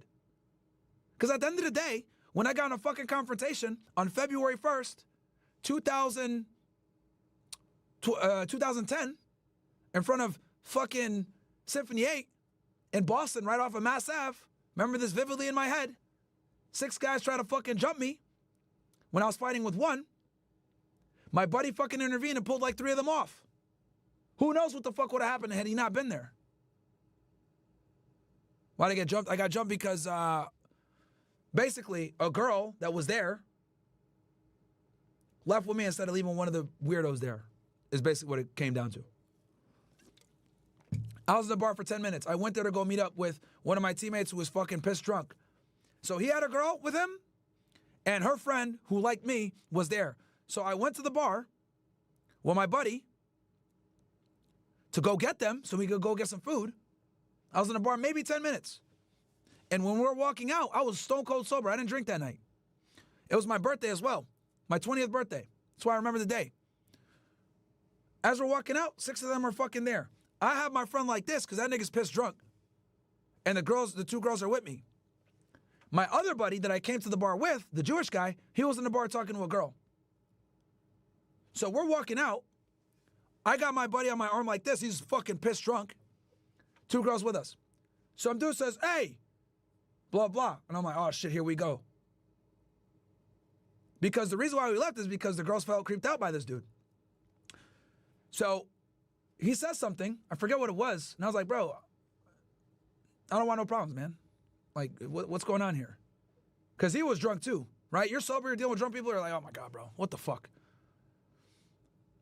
So as I'm talking to him, someone sucker punches me. Hits my lip right here. All I remember, and it was cold. There was a snowbank. As I'm coming out, all I remember is someone hits me.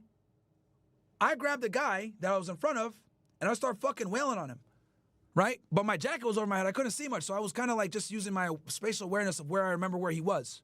And I was like as I was hitting him, I remember like a liquid on my fist. So I don't know if it was like his spit or blood or whatever, but I remember I was hitting him, and then I felt like 2 or 3 other guys jump on top of me, and then we go into the fucking snowbank, right? And then all I hear is, yo, get the fuck off. And that was my buddy, the one that had been in the bar talking to that bitch. He comes out and sees the commotion. And the girls that are there, they're screaming. The 2 chicks are screaming. That's why I tell you guys don't have female friends. It's a waste of time, right? And my buddy, who's fucking pissed drunk, he's like, ugh. He don't remember nothing. Nigga was like, literally, bro, I had to carry his ass out. That's why they were able to sucker punch me, because my hands were occupied. I was holding him up when they confronted me. So he's there, and then my other buddy comes and grabs him and throws him off me. And that was super important, because that allowed me to get a few more hits in and scare that guy off.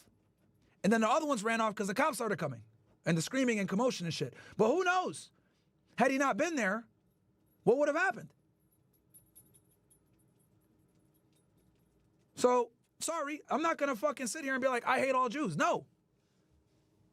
A Jew was right there next to me when a crazy incident went down that could have seriously injured me, badly. I'm lucky to walk away from that with only a busted lip. So, yeah, man. Anyway, the fact that I even had to explain this to the idiots out there is strange. The grind never stops, Myron. Would you rather debate this guy Murray or Jordan Peterson or Shapiro or Rabbi Shmuley? Yeah, they asked me to do Shmuley, but Shmuley doesn't debate in good faith, bro, and he's kind of a nobody, man, to be honest with you. If it was like on a big platform like Piers Morgan or something, I would do it, but like other than that, like, no. But yeah, Peterson, Shapiro, but they never will, bro. Like, these guys are never gonna, they never step in and do a debate on something like this with guys like us. You can only pick one. Chat, whoever me chooses, let's rate that person's X post. Okay. Jojo Twist, for some reason I can't rumble rant with Jay. Once I took it out, I was able to Rumble. We got word filters, bro. That might be it. The Zion influencers are coping so hard. Just look at the YouTube comments below the Jerry podcast. They're cooking Murray. I know they are. It's hilarious. Only people with low IQ can't understand it's not all of them. It just so happens it's their people who commit all these atrocities, lies. Obviously, yeah, of course. You know, not all men rape, but almost all rape is conducted by men. This is a very simple thing, but for people to sit there and like blame the entire Jewish race is crazy, bro. That's like just low IQ and lazy, dishonest. So, yeah. But again, these people that have this like all like, I hate Jews like on Twitter and shit like that, 99% of them don't show their face and they're an anonymous account. So they're cowards. Who gives a fuck what they got to say? No one cares what you got to say if you don't show your face, bro. I'm just keeping it all the way 1,000. Welcome, punch! If you don't show your face, shut the fuck up. Because it's very easy to take extreme stances and say retarded shit like that, like I hate Jews, when no one knows who you are. That's not brave. That's just being a fucking dumbass and hurting your own credibility. If we're going to have this discussion, we need to be precise. Now, with that said, some jokes here and there are warranted, for sure. Right? I play the music and shit. Sound effects. Some jokes here and there are warranted. But, you know, but like when you're really on here and like some real like actual hate shit, that's crazy, bro. That's stupid. So anyway, it's amazing that I even have to fucking define this, but people are stupid, so it is what it is. All right, so let me go ahead and go into, before we get into the Matt Walsh stuff, I want to show you guys this thread that I wrote, okay, on Twitter. And guys, we got 2,600 likes. Let's get to 3,000. Okay, let's get to 3,000. And you guys said Sneako's on stream? Let me see what this dude's doing. Party.com. See what these ninjas are doing. Before I read this thing.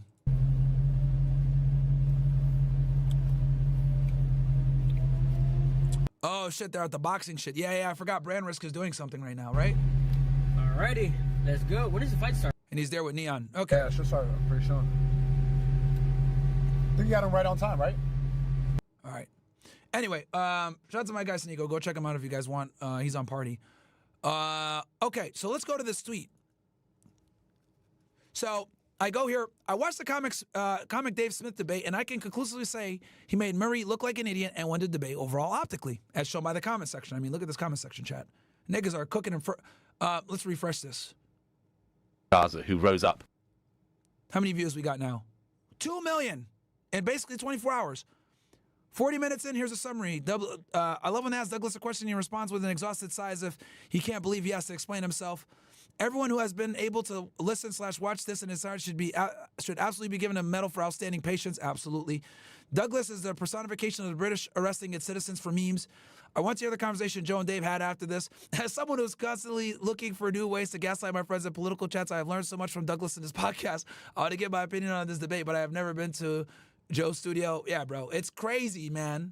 It's crazy. Like, they're just cooking his ass in the comments. And it's great to see, like, the comments always tell the truth, bro. The comments always tell the truth. You can't outrun the people, okay? Welcome. You can't. Punch. You can't. Right? So, let's see here. Okay. I think he did, so optically, he won the debate. I think he did very well, but here are some of the most embellished yet critical points Murray lied about and the Israeli government constantly spread. 1. The 40 beheaded babies/burned babies lies. This is ludicrous and has been proven to not be true. This is after Ben Shapiro posted an image that was not from October 7th of an alleged burned baby. There is zero evidence of beheaded or burned babies. Not even the 40 to 60 minute GoPro compilation has this footage. That's number 1. Number 2, the mass rapes lie. Despite the cries from Israel, there is no proof of mass rapes. When the UN tried to fully investigate this claim, the Israeli government stonewalled them. In short, Israel heavily relied upon the way the corpses of the female victims were left partially nude, etc., as evidence of the mass rapes. No DNA or hard physical evidence was found to substantiate this claim. However, keep in mind, there was a music festival that day, and women often wear little to no clothing at these music festivals. Hey, it's the truth, guys. You ever been to Electric Zoo? You ever been to fucking Ultra? You ever been to EDC? You look at how the girls are dressed, okay? However, keep in mind, and it goes here. Even Hamas GoPros, the Israeli government claimed had proof of the rapes, did not have any proof of rapes. That's very important because the Israeli government said that they had footage of this. Then they released the GoPro compilation, and there was no rapes on there. So that was a lie. Third, the Hannibal Directive, a controversial strategy that instructs IDF to kill Israelis during a potential hostage-taking situation. So let's do some math. Roughly 1,200 people were killed on October 7th. 251 were kidnapped. 300 to 400 were IDF. And according to international law, they're enemy combatants, which means it's fair game, unfortunately. With conservative standards, that means around 650 were killed, and we don't know how many Hamas killed versus the IDF. Many of the victims were killed with sophisticated weapons Hamas does not have, such as tanks and Apache Hellfire missiles. So no one truly knows. Despite Murray's condemnation of Hamas, he did not mention that many Israelis were actually killed by the IDF due to their controversial Hannibal Directive. Yoav Gallant admitted to this on Israeli television. See for yourself. Well, here you guys go. because I come with the fucking receipts. Here's Yoav Gallant. He was the defense minister at the time. And here he is on Israeli television. This came out 2 months ago. Okay? And it asks here, was the order given to use the Hannibal Directive? Let me get my face out the way so you guys can read all the subtitles.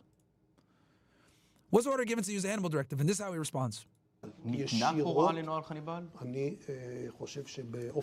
I think tactically in some places it was. In other places it was not, and that is a problem. So it's a problem they didn't kill their own people? Gallant? So not only is he saying that it was activated, he's saying it should have been activated in other places. Let me say a few. This is coming directly from their defense minister, by the way, chat. I said that the Hannibal Directive was activated way before he did this interview, and people called me a wild, anti-Semitic conspiracy theorist. But you got Yoav Gallant, who is basically their Pete Hegseth, the top military guy, admitting that they activated on that day, and they should have activated in some other places as well, basically. By the way, the ICC has issued an arrest warrant for Yoav Gallant, and he is no longer the defense minister.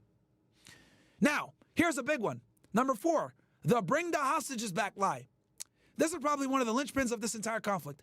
Many don't know that a deal was actually put in place on or about October 10, 2023, 3 days after the attack, to get all the hostages back in exchange for the IDF to not invade Gaza. Netanyahu refused and invaded anyway. How do I know this? It was reported by an Israeli to Israeli media. The mass bombing and starvation killed several of the prisoners. Hamas did not kill any hostages. Why? Let's use logic. And when I say hostages, I mean as in the ones that they brought back to Gaza. Why would they kidnap and kill the only levers they have to stop the war? It makes zero sense. The whole purpose of hostages is to negotiate and not kill them as if it's their only bargaining tool. Guys, keep in mind, the IDF is superior to Hamas in every way. They have air power, they have great ground power, they have intelligence, they have satellites. Hamas can't compete. The only bargaining chip they have is the hostages. So here's the other thing too I want you guys to know. If they actually killed the hostages like they're claiming, right? If they're actually killing the hostages like they're claiming, why did they go to great lengths to hide them in the tunnels? Why did they go through great lengths to keep where they are secret? If they wanted to actually kill them, they would do what they always do. Bring them out in public, drag them. This is what happens in the Middle East, by the way. This is how they got Gaddafi. This is what they would have done to Bashar al-Assad. Anytime they get someone who's an enemy of their state, they kill them publicly. So if they really wanted to kill these hostages like they're claiming, why not just drag them out to the streets of Gaza and kill them? They didn't do that, though. Why? Because it's absolutely antithetical to their purpose, which is to do what? Get hostages back. Let's just use logic here. Why would they go ahead and give up their only bargaining chip? And for some of you guys that don't believe me, here we go, because I came with sources on this one. Look at this. Times of Israel. We later found out that Hamas had offered on October 9th or 10th to release all the civilian hostages in exchange for the IDF not entering the Strip, but the government rejected the offer. Wait, what? This is an Israeli source, by the way, from Israeli media. I didn't pull this off Al Jazeera. We later found out that Hamas had offered on October 9th or 10th to release all the civilian hostages in exchange for the IDF not entering the Strip, but the government rejected the offer. Now, here's the actual article. And I'd be happy to drop this on the chat for you guys. No doubt Netanyahu preventing hostage deal charges ex-spokesman of Families Forum. Chaim Rubenstein claims Israel rejected early Hamas offer to free all civilians if IDF didn't enter Gaza. Lays out PM's alleged political meddling that led him to quit next month. Long story short, this guy Rubenstein, okay, was like an advocate for the victims' families. And he was pushing to get the hostages back. And what he quickly realized from the Israeli government was that the intention was never to actually get the hostages back. Rather, it was to use them as political pawns to continue the conflict. I'll drop the link in here so you guys can read it yourself. Okay? But this is why Rubenstein basically began meeting with relatives and abductees. One of these he met was Mosh or Evanton Or's brother. Right? Let's go here.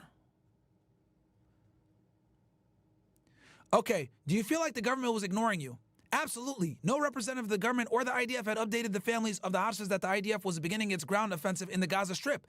We couldn't understand how it could be that families weren't getting updated on the ramifications this could have for them. How did you deal with this? On that day, October 26, I called on the families to come to Hostages Square in Tel Aviv. At the assembly, we announced that the Prime Minister and the Defense Minister must meet the families, but there was no response to that from Netanyahu or Yoav Gallant's offices. Remember, Yoav Gallant, the guy I just showed you guys. So we said that if we don't get an immediate response, the families would camp outside the Kiryat IDF headquarters in Tel Aviv. After that, Gallant promised in a statement to meet the families the next day. We told him we weren't willing to wait. That evening, Netanyahu's office announced that he would meet the families' representatives. What was the atmosphere like? We left the meeting very disappointed because Netanyahu talked about dismantling Hamas as the goal of the war. You heard that? Netanyahu talked about dismantling Hamas as the goal of the war.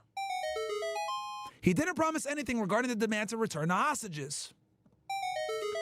He merely said a military operation in Gaza was needed to serve as leverage for the hostages' release.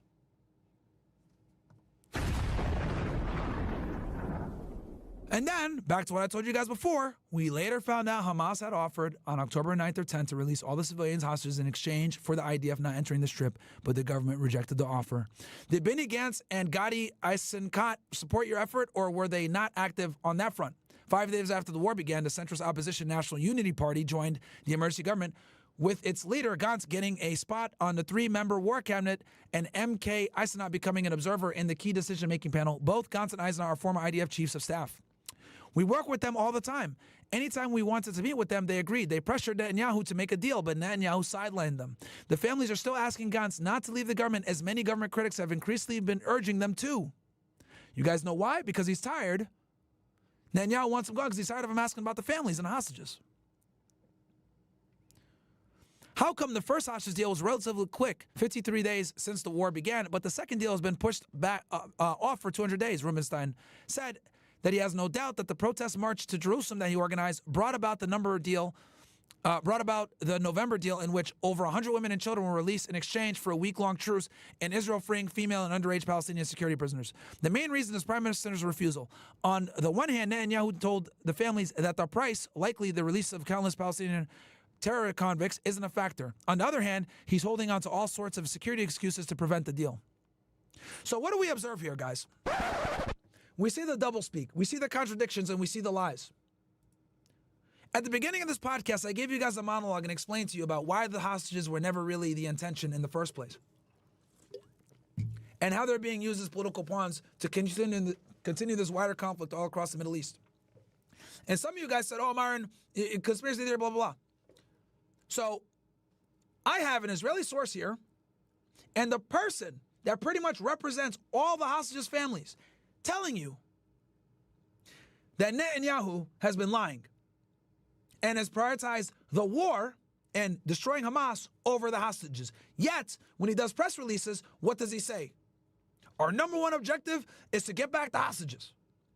So he's telling the media one thing, but he's telling the family something else.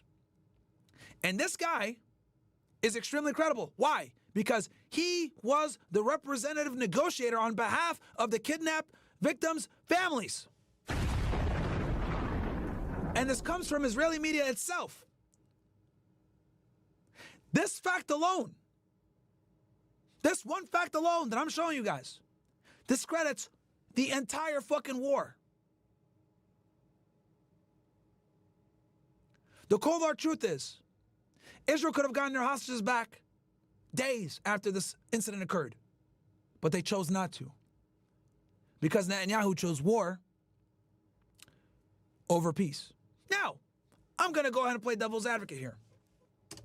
I know a lot of Israelis might say, well, Myron, if Netanyahu agreed to that and allowed Hamas to give the hostages back in exchange for not bombing them, that would incentivize terrorists to do it again. And I would say that's a fair argument. It is. But here's why that argument falls flat on its face, and why many Zionists don't want to debate me about this topic. The state of Israel has the most sophisticated intelligence apparatus in the world, second maybe to the United States. The Mossad, Shin Bet, Unit 8200, and other assets are really good at what they do. Why are they so good at what they do? Because the IDF is a limited military force. They don't have the necessary soldiers to actually conduct warfare. So what they rely upon is sophisticated technology, informants, and their intelligence agencies to conduct proxy and clandestine warfare. The Mossad has the most accomplished assassinations of any intelligence agency in the world. This includes Iranian scientists, nuclear specialists, political adversaries, and many more. Basically, anyone that challenged Israel's ability to defend itself or sovereignty has been eliminated. They're very good at what they do. They conducted a sophisticated pager attack, which I've literally said myself is one of the craziest, most creative, ingenious ways to conduct warfare. They put bombs in pagers, walkie-talkies, and other what would be considered older communication devices and detonated them all on the same day and killed and or crippled several members of Hezbollah. Not only did this create a fear factor, but it also created a lot of cerebral tension for the military and killed morale. Even Hassan Nasrallah himself went and spoke after the pager attack, and you could see the look in his eyes. He looked pretty defeated. And then days later, Israel bombed and killed him with intelligence. They knew exactly where he was, and they bombed and killed him. Then, or prior to this, they did a targeted assassination on a guy named Ismail Haniyeh.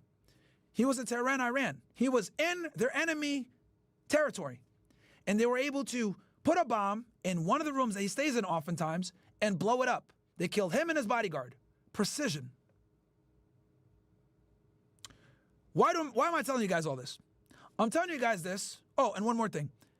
Israel has the capability of getting missiles that eliminate floors in a building. So, in other words, if they have information that a subject is on a certain floor of a building or certain wing, they can get a missile that will destroy that part of the building while keeping the rest of the building intact to minimize civilian casualties. Why am I telling you all this? I'm telling you this, guys, to let you understand that Israel has enormous military and intelligence capabilities. So, for Netanyahu to have the opportunity to get the hostages back with no warfare, no blood on his hands, no decimation of the Israeli state's reputation on the world stage, he should have taken it. Because what he could have done was take the hostages back, initiate a mission, like they always do, by the way, with special forces, go into Gaza surreptitiously, like they always do, and eliminate the heads of Hamas in a clandestine fashion, or military fighters in a clandestine fashion. As a matter of fact, if he had taken that route, it probably would have been better. Why? Because after the hostages were released, Hamas might let their guard down a little bit.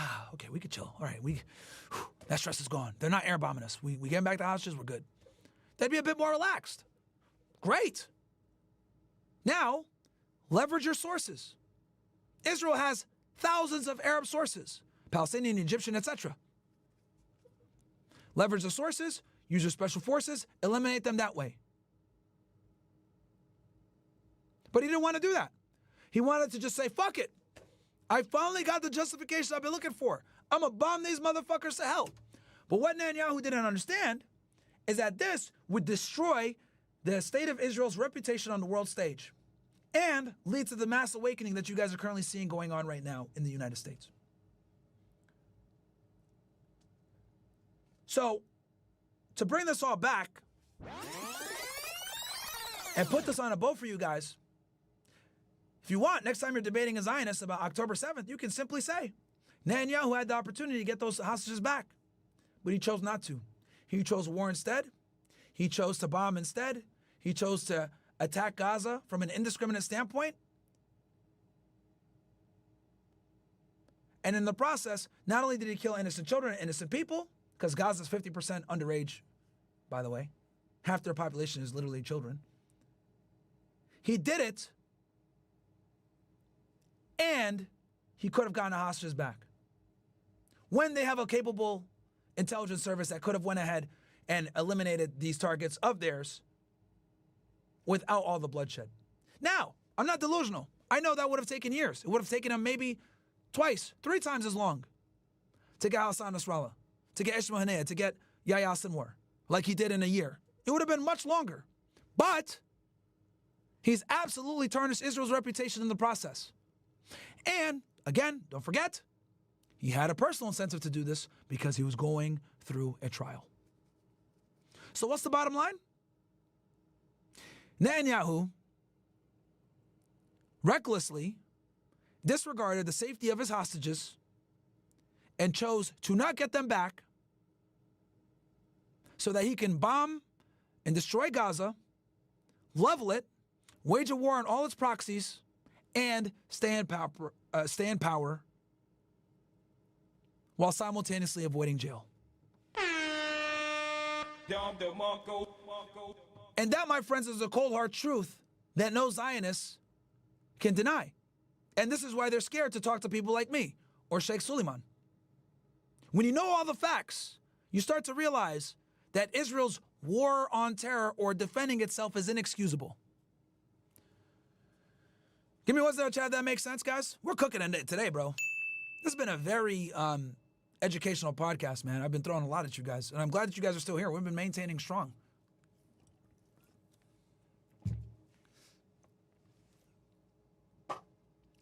Can you guys, we're at 2,700 likes, guys. Let's get to 1,000. Or sorry, 3,000.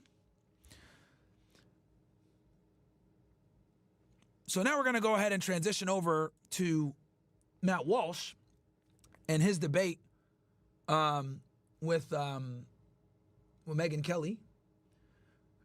Myron, I'm from Israel and I agree with you 100%. Thank you, Sandersine. Kumo DTV. Let me know if I should send Sunday back Sunday, but look at 600 Breezy crash out over a female and self-incriminate. Okay, I might cover that on Fed Reacts instead. What are your thoughts on Candace Owens having it all? Married to a wealthy British man with peerage and who's clearly monogamous and loyal and supportive, and Candace having a successful career in SNS, married, and having 2 boyfriends before. Candace Owens, again, very rare exception. Extremely rare. We're talking about 0.0001%. But even Candace herself tells women, like, find a family. Like, you're probably not going to end up like me. She warns against feminism. So I can respect that. Let's see here. TBC Films, W Stream, thanks for the shout out yesterday during your live stream. I never miss stream, even if I'm when being in Disney these past 2. Shout out to the most base political commentator in the game right now, W Debrief. Let's go. I appreciate that, bro. That is my goal, to become the most based commentator on these topics on the internet. Let's see how long I last on YouTube. I hope I don't get banned. But it is what it is. Cash, brown or white rice with your burrito from Chipotle? White rice every time. White is right. You know this. Check the video on YouTube titled, She Responds After Being Arrested for Punching a Conservative Street Viewer When You Get a Chance. Got a feeling you'll enjoy it. Okay. The grind never stops. Okay, cool. All right, let's go ahead and get into... I'm going to take a quick piss, guys, and then we're going to go ahead and cover this Matt Walsh thing. I have it queued up right here. Very interesting stuff. And I think... First, what I'll do for you guys is let me find the original post so this makes sense for you guys. Give me 1 sec here. Let's go to, I posted on my thing, actually. Let's see. Let me find it for you guys. Because I responded to Megyn Kelly because she made this whole fucking thing about successful women not finding conservative men or some bullshit like that. So I'll play that video first for you guys. Sorry, guys, I'm like digging through here to find this thing. I'm getting close, though. I'm getting close. The cooking will not cease, my friends. And just so you guys know, no Fresh and Fit tonight. We're going to be doing, we are going to be doing after hours only. We'll be doing that after hours, I think, at around 11 o'clock. So it's going to be a good time. It's going to be a damn good time. God damn it, man. Sorry, guys. I'm still scrolling here. I know I have it here somewhere.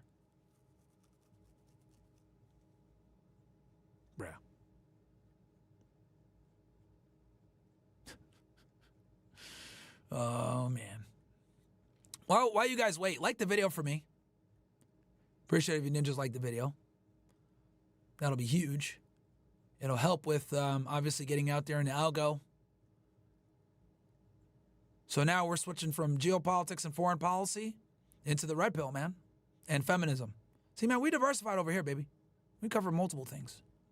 I covered tariffs yesterday. For all you guys that are questioning tariffs, make sure to tune into yesterday's pod, bro. I brought George Gammon on. It was a great fucking discussion. We went into details about the real reason Trump rescinded the tariff thing. Here we go. I found it. So I'm going to play this for you guys. I'm going to go take a quick piss. I'm already familiar with this yap that she's about to give. But for those of you that aren't familiar. Here's what's happening on the right. Young women, I talk to young conservative women all the time about their lives and their goals and, you know, the things that they want. And what's happening is they can't find men who are maybe more conservative. Usually they're looking for somebody who is religious, you know, like a lot of conservative women tend to be God-loving conservatives. And they can't find a lot of young men who want to marry a working woman now. And this is an actual problem that's coming up on the right. And to me, it's so sad because it's like, how did we get to the point where we're now telling young, conservative, amazing women that they're not attractive if they also work, if they choose to, let's say, do what I'm doing and what you're doing and like get their voice out there. But I'll stick with me just because I think conservatives listening to this will like the thought of another Megyn Kelly voice up and coming. Well, why wouldn't we want that? Why would we take somebody who's talented in this field and really wants to make a difference and have the messaging to her be, you're really not that valuable unless you give it up and go into the home and only have a family and only raise a family. And not only are we sending her that message, but young men are actually believing that. They're actually believing it, especially on the right, because like the trad mom has gotten so popular. And it's like, no, if we do that, we're not going to have any strong conservative or right-leaning women to provide a role model for younger conservative women who, and there's nothing to apologize for here, don't necessarily want to spend all their 20s and their 30s getting married and having kids, or can't. They just weren't able to meet somebody and definitely don't need to be shamed over it. So obviously, as you guys can see here, fucking ridiculous. So Rachel Wilson fucking ratioed her to hell. Men want to get married to have children. Motherhood is a full-time job. Men don't want their children being raised by hourly daycare workers so that mommy can spend all day at work with her work husband, then complain when her real husband doesn't do enough chores to earn sex. Yep. And I put cooker. Bro. Here's what's happening on the right. And let's go ahead and play Matt Walsh's thing, and then I'm going to give you guys my whole take on this. So Matt Walsh responds to this video. A man is not looking for a business partner.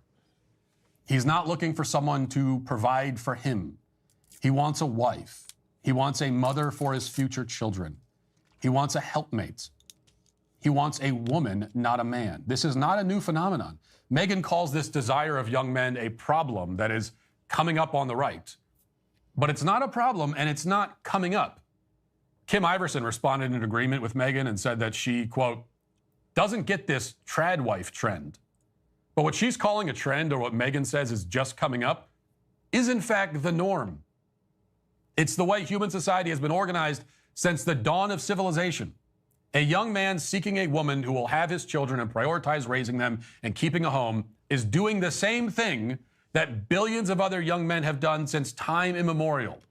This traditional approach is not some new fad invented by TikTok influencers, nor is it a far-right conspiracy. It is the way of human civilization. These young men, they want what their grandfathers wanted, and what their grandfathers' grandfathers wanted, and what their grandfathers' grandfathers' grandfathers wanted, and on through the ages.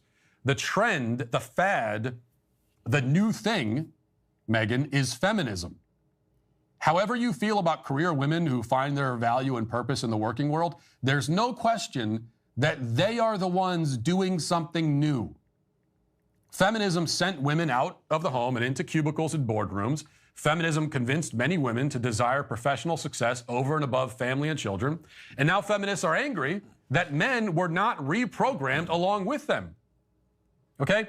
Men don't want what feminism is selling. You may think they should want it. You may want them to want it, but they don't. They look out and they see that ever since the rise of feminism, divorce rates have skyrocketed, birth rates have plummeted, 60 million babies are dead, and most people are, by every metric, much more miserable. And they don't want that. You cannot make them want it. And getting angry at them for not wanting it is, first of all, fruitless, second, arrogant, third, unfair, and fourth, foolish. Because these young men that Megyn is referring to have an innate desire to be providers. Okay? That's why they are not especially interested in women who put their careers first. They want to provide. The desire to provide is a noble desire. Even if many of these men will end up splitting the financial load with their wives in some way, still the desire to provide is noble, and it should be encouraged, not shamed. It's not sad. There's nothing sad here, Megyn. These young men are experiencing a deep, ancient yearning, a yearning to leave home and find a wife and become one flesh, as the scripture says, and then to have children and carry on their bloodline, and then to go back out into the world on a mission to provide for their family, thereby fulfilling their... Don't worry, guys. I want to give my take on this. I'm kind of just letting this play uninterrupted for you guys, because this is a pretty good monologue. But I'll give you guys... We'll go a little bit deeper after. Their destiny as men. This desire is primal and timeless. It is not a primal, timeless desire for a colleague or a business partner. It is a desire for a wife, a woman he can provide for and fight for and conquer the world for. And in return, he wants a woman who will have his children and raise and love them and prioritize them above anything and show him appreciation and respect and affection. That's what young men want. That's what any man wants. And they should be allowed to say that out loud. Okay, men are allowed to talk about what they want and what they need in relationships. But the problem is that every time a man talks about that, you've got women like Megyn Kelly who get upset about it. They get angry. They get like, how dare men have any needs, have anything that they want in any of this? Almost every young man wants this until our feminist matriarchal society beats it out of him or convinces him that he can never have it. He can never have the thing that his grandfather had and that his grandfather's grandfathers had and his grandfather's grandfathers had and on and on and on. So if you want to know why so many young men are demoralized and depressed and broken, it's because for their whole lives they've been told that what they want down at the deepest level of their soul, they should not want and they cannot have. Every man before them in history could have it, but not them. We're too enlightened for that now. The feminists took over, and they know better. They know better than our ancestors knew. They know better than the combined wisdom of all human history. That's the message that these young men hear. You want to talk about sad, Megyn? That's sad. That is a tragedy of catastrophic proportions. There's nothing wrong with what these young men want. There is something very wrong with the culture that tells them they shouldn't want it. There you go. So here, right, and just to go on to this, so Jake Rattlesnake tweeted this. He said, the Red Pill movement, Fresh and Fit Pod, whatever, rational male is responsible for putting female accountability on blast in our culture by focusing on intersexual dynamics, evolutionary biology, and pointing out the horrendous quality of modern women when it comes to dating. The conservative feminists freaked out because they knew the spotlight would eventually move to them because they are simply feminists in disguise. The white knight sims trash Red Pill content and anyone involved with it because they didn't understand the deeper conversation that needed to be had about modern relationships dynamics and are likely scared of their wives. Andrew Wilson led the crusade against conservative feminists with guys like Chase, Sovereign Bra, helping to create order in the chaos of these conversations by speaking about this issue through the lens of actual traditional values as opposed to more pragmatic and materialistic approach to modern dating. Now, yeah, and that's true, because like me and Fresh go from a more secular, pragmatic standpoint. Andrew can kind of come in from the religious angle, but we all arrive at the same fucking problem, and that is that these bitches are out of order, bro. Out of order. Welcome, punch! So, Now, the spotlight is well and truly on the feminist LARPing as conservatives as shown by Matt Walsh, recent fuel of feminist Megyn Kelly. And the conversation is moved from what is a woman to what are the duties of a woman. Young men are rejecting career women, and rightfully so. Elijah Schaefer accurately described how we feel when a woman tells us about her career when he likened it to a child bringing you a cup full of boogers and sticks. I like the way this narrative is going, more of this, which is actually kind of funny. It's so true, bro. It really is. It's like when your kid gives you like a shitty-ass painting, and you're like, oh my God, this is so awesome. That's exactly how men feel about that shit. And then you can look at the comments. Rolo says, TradCons got upset at the Red Pill around 2012 because it took pickup artists to a point out why all the men in their churches had left. Yeah, you could make that argument for sure. Pickup artists are kind of like, because here's the thing, right? The reason why the Red Pill gets a bad rap is because a lot of the times people find a Red Pill through the pickup community. But what people don't realize is the pickup community has basically been conducting a social experiment for the better part of 20 to 30 years on our behalf. Okay? They went into places and conducted this research on female nature that would have never gotten approved through your traditional psychological board. Okay? Like refined psychiatrists or psychologists, whatever the fuck you want to say, like Jordan Peterson, etc., ethically would never be able to actually conduct an experiment like this. So what ended up happening was the Red Pill guys, the PUA guys, etc., were able to damn near operate like Special Forces CIA, go into the battlefield, figure out what women are actually attracted to and aroused by, and then bam, take those findings back. Then the academics can go ahead and digest that information and use it to kind of figure out the difference between men and women. And no one wants to acknowledge or give credit to the fucking PUAs for this. But since I'm in a unique position where I can see the traditional perspective from the Andrew Wilson side of Christianity, right? But I could also be on the pragmatic side that's a bit more secularized and talk about modern female and female nature, I can see everything clearly. And on top of that, I've spoken to more women than anybody on the fucking internet. That is why I can literally talk about this stuff all day, and I have a very deep understanding of female nature because I see all angles here, right? And Rolo was right in his assessment when he says that the reason why people are pissed off is because it took fucking pickup artists like Mystery and Neil Strauss to demystify the mist of females. It took them to figure out female nature through crude, what they would consider crude, cold approaches, dating techniques, dating strategies to build attraction. That world is what exposed female fucking nature. And the psychologist board, the psychiatrist board, they're pissed off that it took pickup artists to find out information that they would have never been able to find themselves. And the reason why is because an experiment like this, sending men into nightclubs, sending men into cold approaches, sending men to day game, sending men to foreign countries like Passport Bros, Roosh V, etc., who popularized the passport movement, sending these men into the field under the auspice of a psychiatry board would be considered unethical and would be literally banned. So these guys took matters into their own hands, didn't rely upon the psychological board or the psychiatrist board or whatever, did it themselves, and figured out female psychology on their own. Then those same academics that renounced them took that information, like David Buss, etc., and used it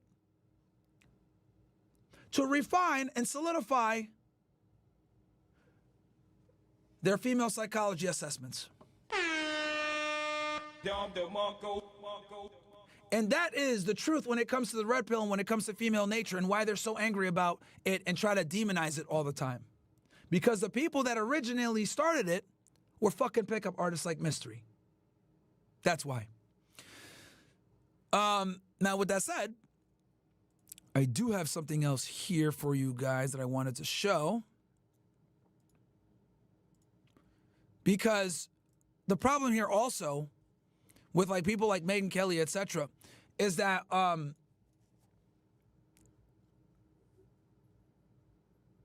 women basically want men to forego their wants in exchange for their wants.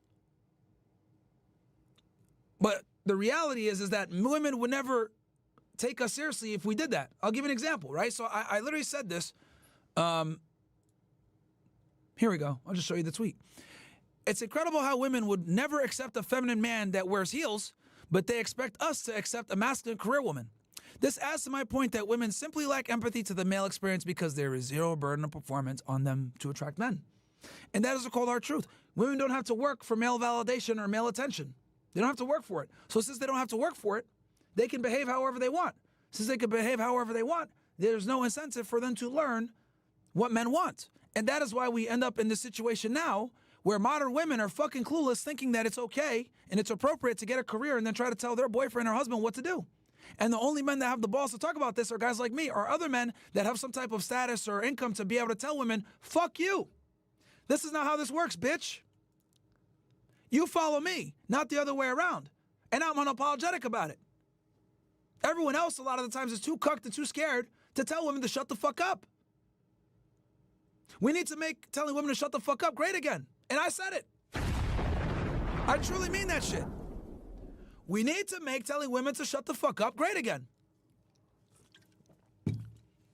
Because they need it for their own good. They think their opinions matter. They think their promiscuity doesn't matter. They think their career matters. And they think their ability to cook and or raise children doesn't matter. That's the problem. Everything is inverse. Everything is the wrong way.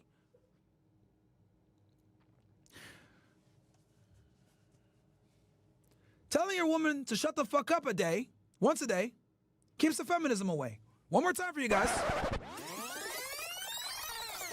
Telling your woman to shut the fuck up once a day keeps the feminism away because it asserts your dominance and reminds her that you are the fucking leader. Sometimes you got to snap these women back into reality. Never through violence, of course, but you do it through your actions. And here's the thing. Women are attracted to men that can tell them to shut up. You don't have to say, shut the fuck up. You can say, hey, be quiet. Hey, shut up. Women find that attractive. Don't believe me? 50 Shades of Grey, best-selling book for years when it comes to female novels. Because women really get turned on by a guy that can assert their dominance. Sometimes you got to do it. And this is what people like Jordan Peterson, David Buss, etc. will never fucking admit. They keep it academic and professional. Right? Chris Williamson, academic and professional. That's why he'll have on a dumbass bitch like Sadia Khan, who's a retard, that doesn't really have a boyfriend or a husband or a real relationship. She caps about that shit, and I think she's in her mid-30s, late 30s. All a lie. He'll have an idiot like that on, but he won't have me on. Despite the fact that he talks about relationships dynamics quite a bit, and he brings on a lot of people that constantly talk shit about me. It's because I say the things that everyone else is scared to say. I tell you guys openly, have other women around. I tell you guys openly, let her know that her place isn't secure. I tell you guys openly to let her understand that you're the fucking boss, and this isn't equal. I tell you guys openly to keep your sexual market value high. I tell you guys openly to make money. I tell you guys openly to not live with your girl. I tell you guys openly that you dictate the terms and she doesn't. This is taboo. This is what the academic world, when it comes to intersexual dynamics, is terrified of. They don't want guys like me and Andrew Tate telling y'all what the fuck it really is. That you need to remind women of their inferiority sometimes for them to respect you. I'll say that again. Sometimes you have to remind women of their fucking inferiority for them to respect you. A lot of you stupid ass niggas right fucking now watching this show are probably getting bullied by some bitch that's 5'2", telling you what to do. And then your dumb ass wants to walk down the aisle and tell her I do. And then you wonder why they don't fucking respect you. Because you ain't got a clue. And honestly, I should be a poet at this fucking point because this is what I fucking do.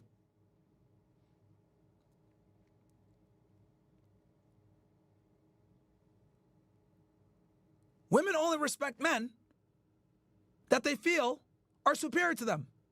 I wish it wasn't that way, guys. I really do. I really fucking do.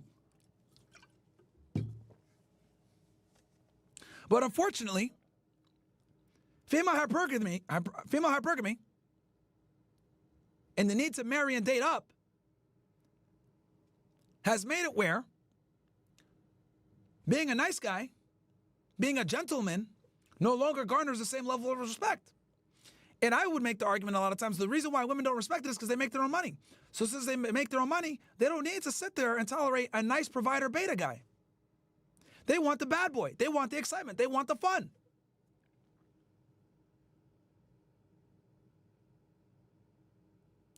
A woman will destroy her family because she's not happy.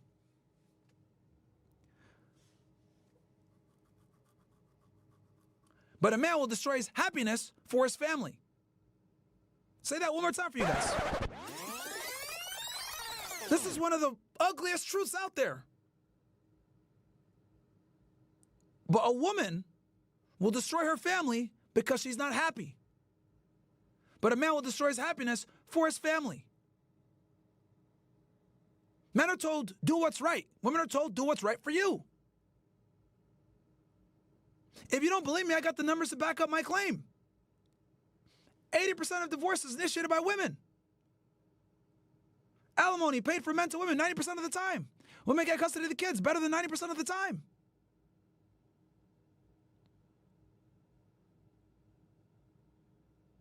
So it's not the men that are ending the relationships, it's the women. Why are the women ending the relationships? Because they're not fucking happy. It used to be, fuck your happiness, duty is more important. But in this femme-centric, gynocentric society, we've prioritized female happiness over everything else, to include the proper raising of children.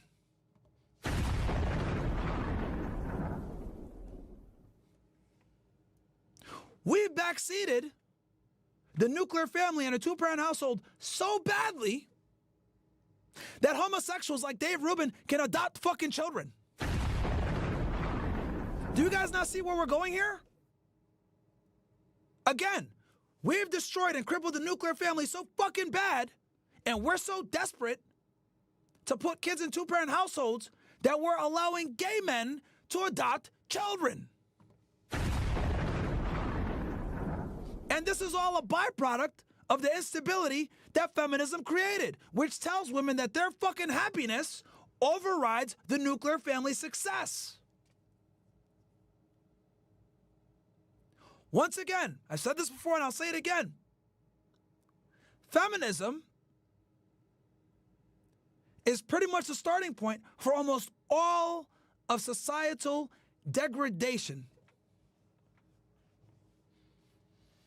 If you have a societal problem, it can be drag queens reading to kids.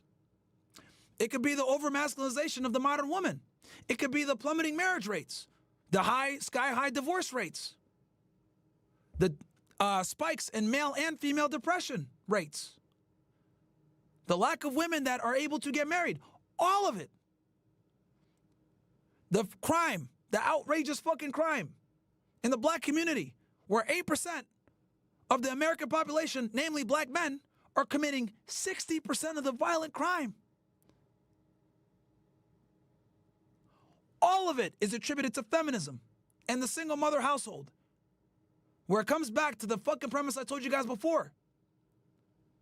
A woman will destroy her family to be happy, but a man will destroy his happiness for his family. It's not the same, because men understand uniquely in the back of our minds, since we're the time we were little fucking boys, that, hey, you need to become successful, strong, and smart. Because if you want to get married and get sexual access and get a family, you need to be competent. So we knew the fucking drill since the time we were kids. Women, however, don't.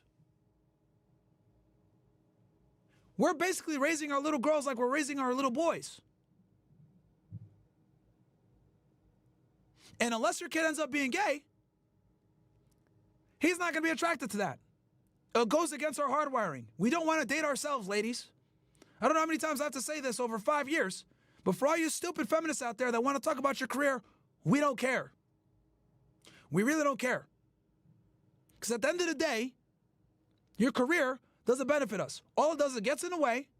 It makes it where now we have to be more successful than you and compete with your dumb monkey ass. So, yes, feminism is a big fucking problem. It goes beyond what Matt Walsh said when it comes to men don't want to deal with this. It goes way beyond that. All of the societal problems we have can be traced back to feminism. The LGBT community, the rise of minority hate groups like BLM, all of this started because of feminism, because feminism was the Trojan horse that brought progressivism. Say that again for you guys.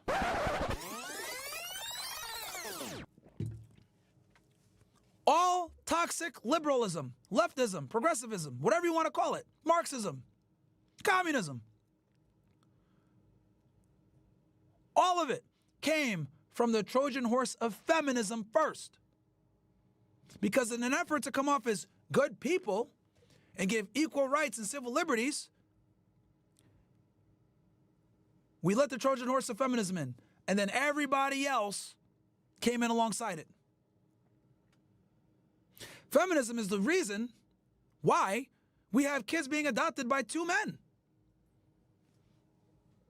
I don't care what anybody says, that's inappropriate. No child deserves to be raised by two same-gender parents. That's weird. It's not natural and it's not healthy.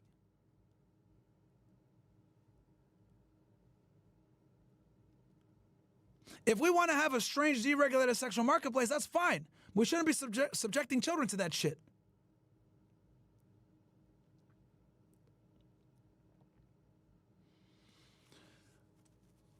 Anyway, let's see here. Omegatato Alpha. No, one sec, chat.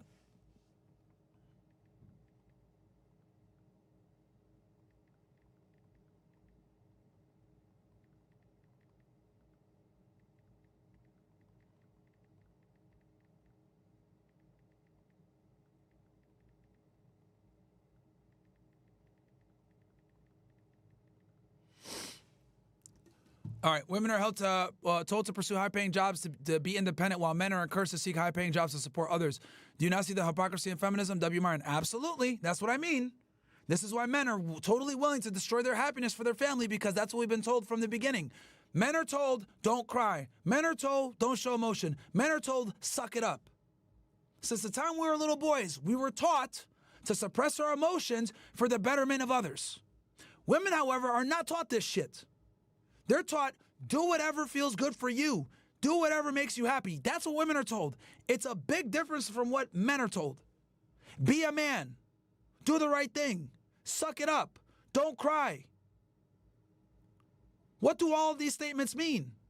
They mean sacrifice your personal pleasures, wants, and needs for the betterment of others, which I actually don't mind, because men are supposed to be leaders. By definition of being a leader, you have to deal with more responsibility. However, that responsibility should be coming with authority, and that's what the feminists don't fucking understand. They want you to be the boss. They want you to be successful. They want you to be dominant, assertive, and attractive, but they don't want to fucking follow. That's the issue. And I tell you guys, and I'm one of the people that's unapologetic about this shit, because I go all the fucking way. Not no fucking weirdo tradcon. I tell y'all, if she doesn't follow you, kick that bitch out the fucking house. We don't date women that don't follow us. If you want me to become that guy and become a leader, be attractive, be assertive, all this other shit, which I had to earn, by the way, I need something in exchange, bitch. I'm not going to sit here and give you all this free leadership for nothing. You want to fucking disobey me? I tell you, don't go to the fucking club. You want to go to the club anyway and be a whore? I tell you not to fucking hang out with your slutty-ass friends. You hang out with them anyway? I tell you not to dress appropriately so that people can respect you when they meet you upon first meet? And you want to tell me no? Bruh, nigga, I turned into fucking, your boy, Leonidas. Spartans! This is Sparta! Kick her to the side of the road. We don't deal with non-compliant women over here. If the answer's no, bitch, you gotta go. One more time for you guys, bro. If the answer's no, bitch, you gotta go. The fuck do I look like? And I want you guys to all have this mindset. She absolutely has the right and the authority to tell you no for anything. But you also have the absolute right and authority to tell her, get the fuck out your house. We don't tolerate female fuckery here. Get in line, or we'll talk to the next girl in line. That's how this goes. We don't negotiate with terrorists, and we don't negotiate with women. I'm not going to sit here and put myself on the same level as someone who can't even pick what they want to eat for lunch. Someone whose emotions are constantly changing because of their periods. Someone that can't even beat a 15-year-old boy in a fist fight. Someone that's under 6 foot tall. Someone that weighs 120 pounds, 30 pounds. Someone that is subject to their emotions over their logic. Fuck that. Fuck that. Women are like children, and I'll be fucking damned if a kid's gonna tell me what to do. You guys all need to adopt this fucking mindset. We are not equal at all. And all these fucking weirdo Marxists and egalitarians that try to sit there and tell you that men and women are equal are stupid. Now, this inequality that I'm talking about, it means that you come with responsibility. That means you got to take care of your wife. You got to treasure your wife. You got to love your wife. You got to take care. You literally have to protect and provide for her. I'm not going to sit here and tell you guys to boss your girl around and have all this power without you doing what you're supposed to do. You need to take care and protect that woman. Women are to be protected and cherished. I truly do believe that.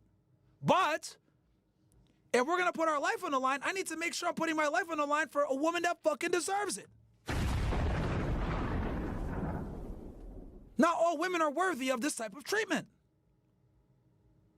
The ones that are, you treat them well. You give her the world. You make her life easy as possible so she can raise your kids and she's never stressed. That's what it is. My thing is this.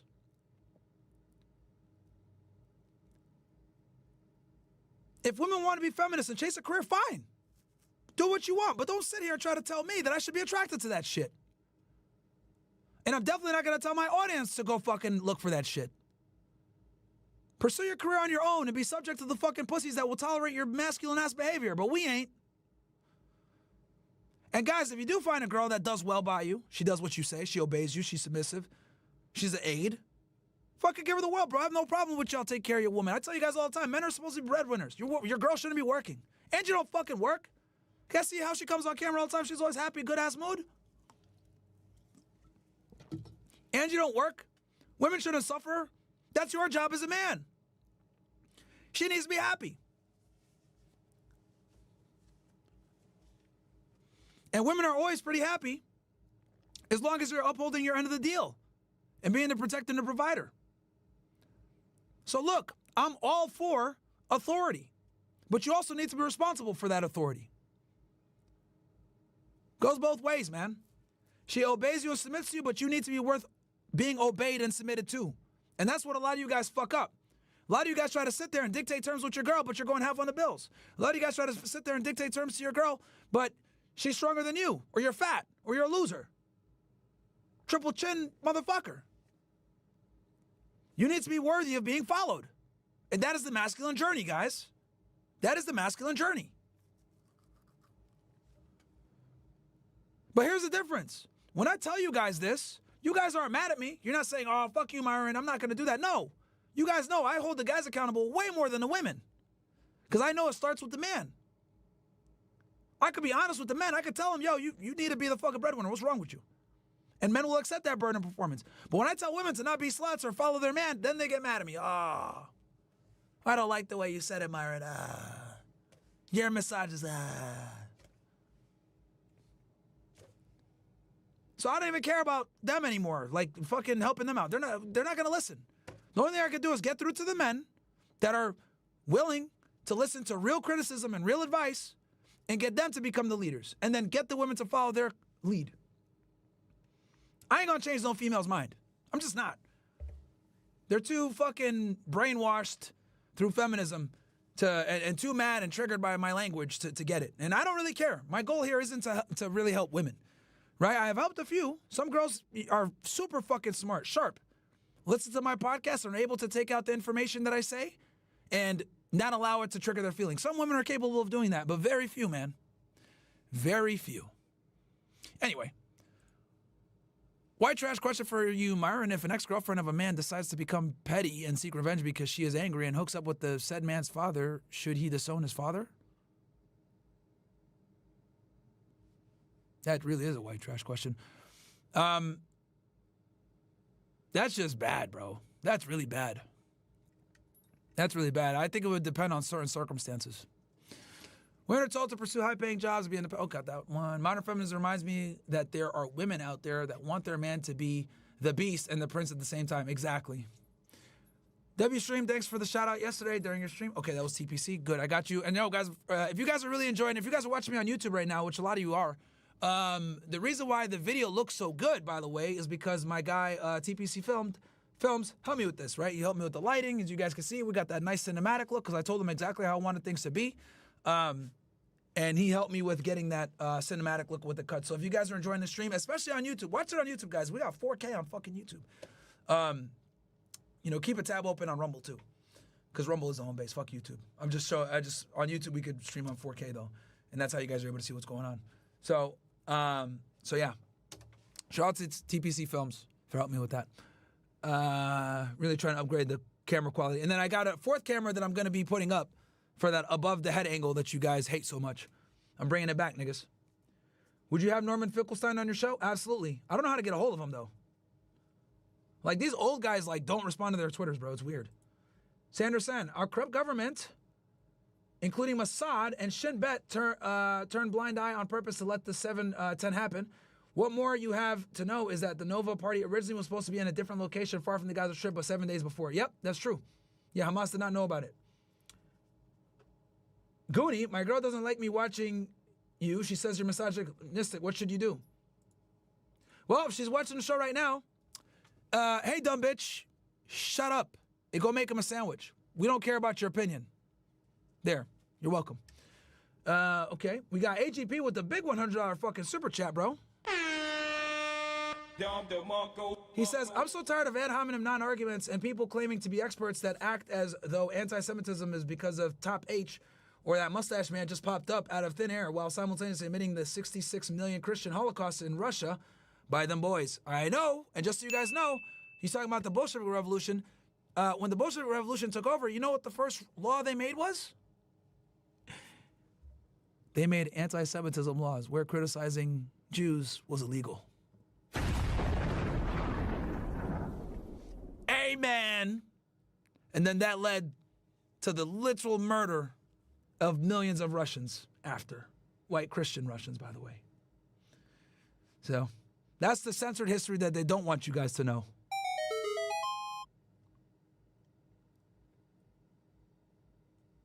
Let me see if I missed anything else.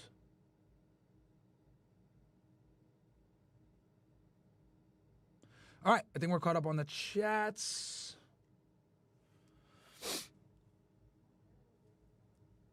All right. Okay, next topic we're going to cover, chat. Are we cooking tonight or what, niggas? We put in that work. All right, so this story is wild. Check this out. So this comes from Colin Rugg, right? I'm just going to play the video for you niggas because this shit is crazy, bro. On sexual battery. Let's play from the beginning. State of Ohio. This out in Ohio. Versus Emily Nutley. Emily Nutley went from the director of academic services at St. X High School to a convicted felon now facing prison time. And how would you describe your work career? Long, successful. Her 18-year career came to an end last year after she was indicted on sexual battery charges. During her employment, specifically on November 19th and December 8th of 2023, she engaged in sexual conduct with a student of hers. The student was a 17-year-old male. Today, for the first time publicly, Nutley admitted to the accusations. Did you engage in sexual conduct with a 17-year-old male? Ask him, did you engage in sexual conduct with a 17-year-old male? On those two dates? Yes. Each of those are a felony in the 3rd degree. How do you plead as to those 2 counts? Investigators say Nutley had been helping the teen with schoolwork, then began having contact with him outside of school hours. They say Nutley sent the teen nude photos and sexually explicit messages.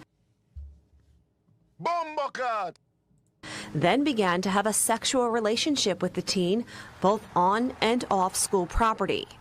Today, Judge Jennifer Branch accepted Nutley's change of plea and convicted her of the 2 felonies. Do you agree to accept whatever penalty I impose up to the maximum allowed by law? Yes, Your Honor. And Nutley will be sentenced June 10th. She faces anywhere from probation up to a maximum of 10 years in prison. She will also have to register as a sex offender. Reporting live in Springfield Township. So, new Ohio school counselor admits to sexually abusing a student in office and blames her husband for neglecting her. Remarkable. Married mother of 3, Emily Nutley, 43, has pled guilty to 2 counts of sexual battery. The student had come to Nutley for help and guidance and got Nutley perverted sexual desires instead. According to Hamilton, that name Nutley is crazy, bro. Nutley was the director of academic services at a private all-boys high school in Cincinnati where she worked for 18 years. She started working with a 17-year-old boy and eventually had sex with him in her office, according to TMZ. She is also accused of having oral sex with the boy once on campus and once off campus and sending him nude photos. When the victim attempted to stop the encounters, Nutley continued to contact the victim via text message, DA said. Nutley's husband, Jonathan, is now filing for divorce. Rightfully so, man. W husband. After the divorce was filed, Nutley responded by accusing her husband of being guilty of gross neglect of duty and extreme cruelty, of course. She now faces 10 years in prison. Bro, these thoughts, man, always be on some dumb shit, bro.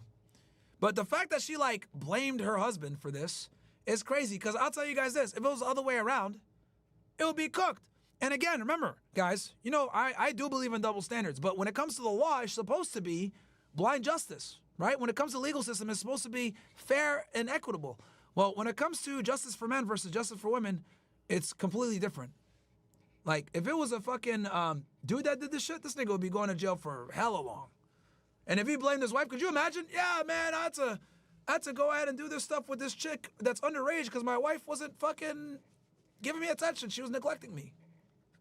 But yeah, that name Nutley is wild, bro. Absolutely wild. So,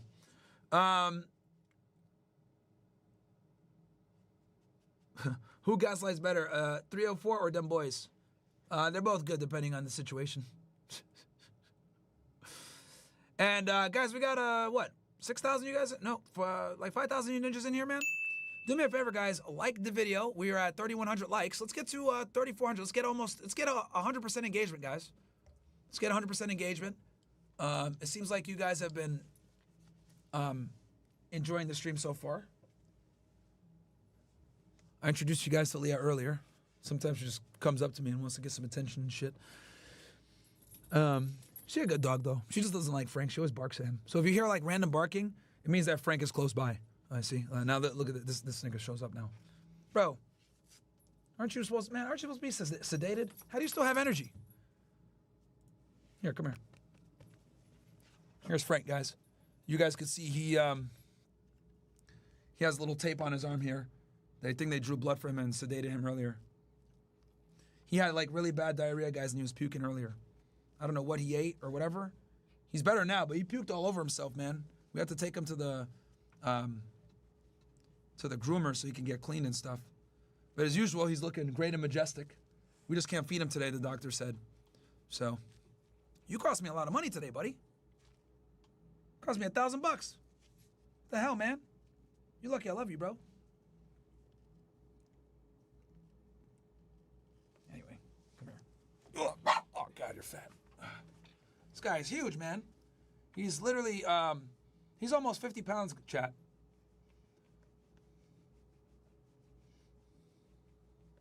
But he is sick. Literally puking and shit like that. Angie woke up this morning and he was like fucking puking and pissing and all this other shit, man. So, he's for those of you that are wondering, he is a 100% border collie. For all you losers out there that try to say that he's a mutt, he's not a mutt. He's 100%. I got the paperwork. I'm going to get the paperwork for Angie. But he's a 100% border collie. I mean, look at how fucking hairy this nigga is, bro. So, Frank, you want to say hi to everybody? You want to say hi? Oh, he's shy. Come on, man. You want to throw an Al slash or something? All right. I love you too. Goddamn. Okay. He still throws the old slash though, man. Even with the fucked up arm, you guys can see he's still out here repping. Okay, buddy. All right, buddy. Go to your bed.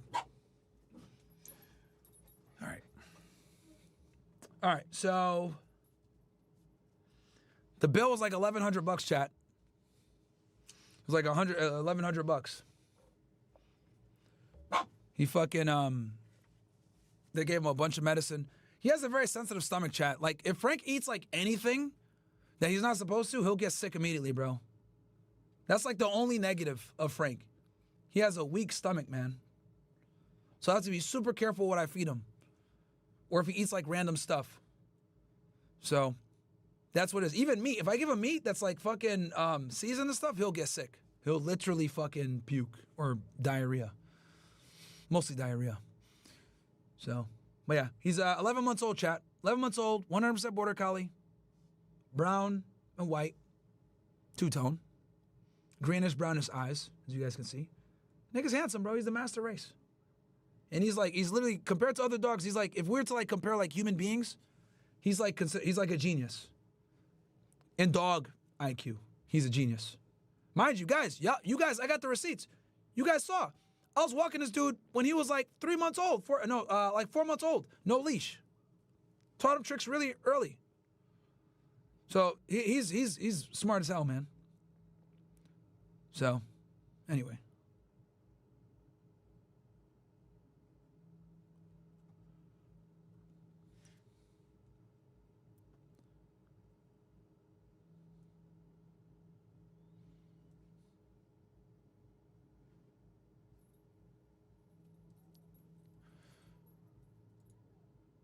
Oh, I think Angie's back.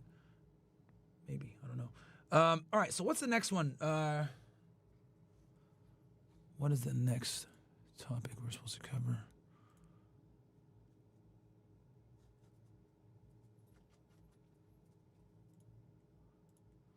All right, I think we're caught up on everything. Let's see what Sneako's doing. Let me refresh this shit if they're still on the stream.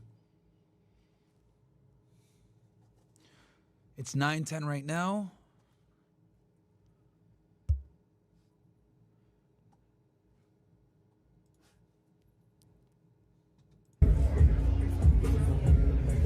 Oh, they're at the, okay.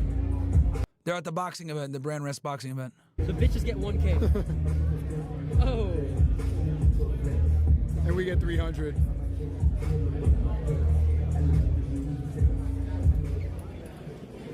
Please welcome. It's okay. Oh, they got the fucking cage this time. It's MMA, I guess. All right. Let me go back here. Change Frank to prescribed Hill sensitive digestive food and get him dog insurance. 1K is crazy. Yeah, well, he was really sick, bro. Oh, we do have dog insurance, by the way. I think we're gonna get Angie should be getting a rebate because we do have insurance. So 1K is what I paid now, but we're gonna get like a fucking refund and some shit. So don't worry about that, Soft Life. Why'd you rip off your Band-Aid, Frank? You ripped off his Band-Aid. Come here, buddy. Come here.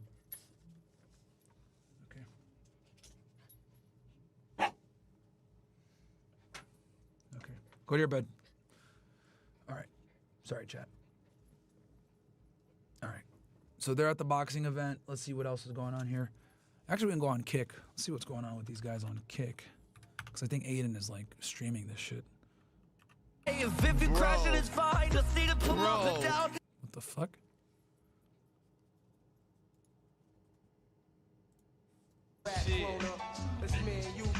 Alrighty. All right, so they're like doing the MMA fight stuff here. Hold on, let me get this. No, really? How do they put that? Oh, man. Oh, he's turned himself up in there. Talking to him. I think that's Charleston White. I don't know who that is on the left, though. You gotta talk to himself. Sometimes you even hit yourself in the face, you know? Yeah, get that bloodstream, get that blood flowing. Yeah, I'm gonna withdraw from the fight. Yeah, my opponent doing all that. I'm gonna hit himself in the head. I'm withdrawing, bro. You ever seen like John Jones when he's just like smacking? Bro, yes, bro. They all talk to themselves, but I get it. You gotta hype yourself up. You gotta hype yourself up. Only certain fighters do that. Alrighty, here we go, guys. And his opponent, Kenneth Anderson. All right. Oh, I like those boxers though. Oh, this is a great song. I know you love this song. This song's from like probably when you were born, huh? In the air. Phil Collins. Phil Collins. Phil Collins in the air tonight. I'm in limbo now. Yeah, this is a weird guy coming out. Wait, so you think the weird guys you got to pay attention to? Man, he coming out to Phil Collins. You love this shit, huh? Man, psychologically, that's some shit. Every time I hear this now, I only think about Mike Tyson and The Hangover. Man, this might be a dangerous guy. So you think this guy? Based on the song and looking at these American draws, this might be a... Someone says here, Gore says, Myron, they found the college kid guilty. No, they didn't, bro. They're just going to proceed on. They said that he is potentially deportable, but he's still going to go to trial, bro.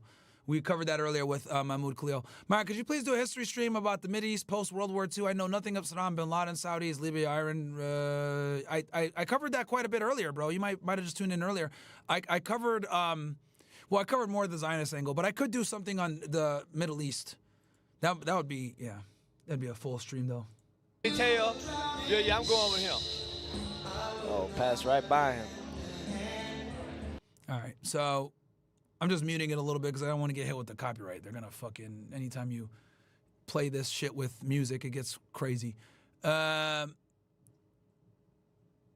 all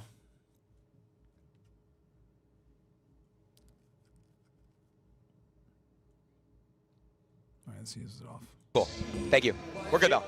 Yeah. My Phil Collins guy. This bout is a three-minute round fight of mixed martial arts. Introducing first out of the blue corner, please welcome Alberto Della Torre. All right, Alberto.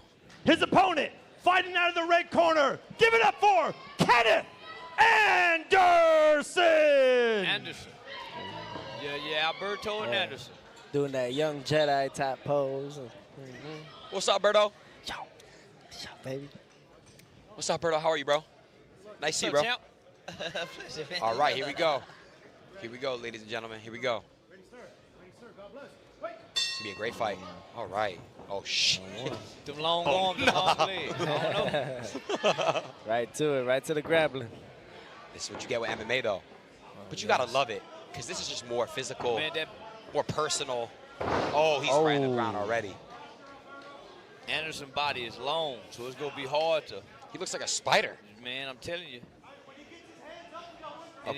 Okay, he's getting him in that hole right there with his legs. That reminds me of what you and I did last night. Man, control the ground. Oh shit! Oh, and just so you guys know, I'm gonna be at the University of South Carolina. Link is below, guys. If you guys want to see me go ahead and debate some college kids on a whole bunch of stuff, is gonna be a good time. Here's the link right here, Uncensored America. It's pinned at the top of the description. I will be there April 22nd.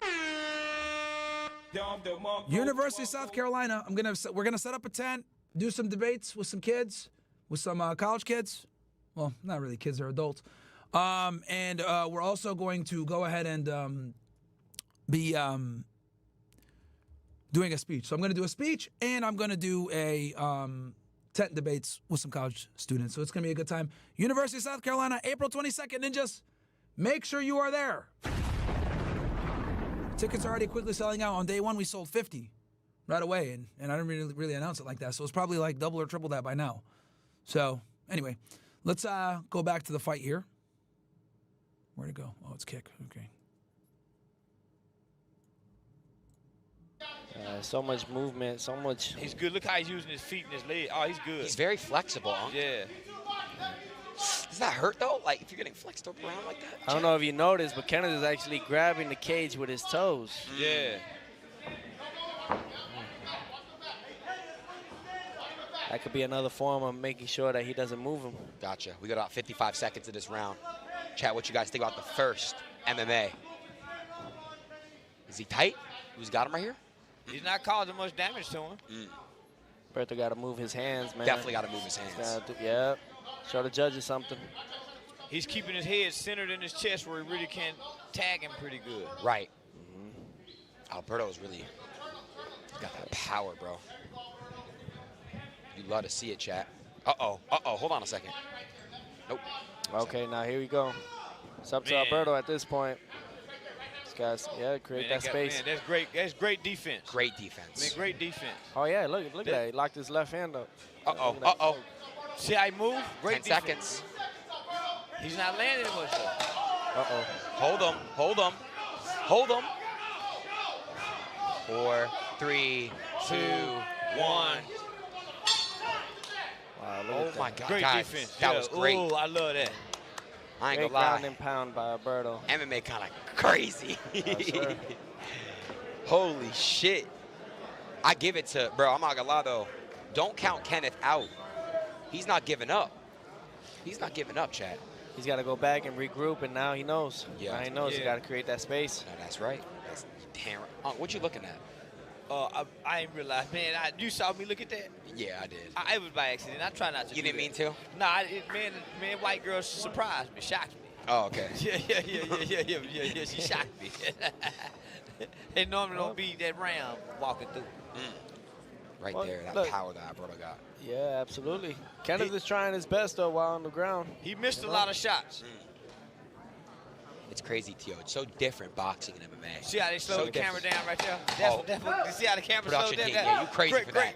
That's what got Pepsi me. did that, chat. They saw what I saw. Pepsi Shit, crazy. that's what you caught me looking at. All right. Unintentionally. Unintentionally. We got round two. That's three. Let's go.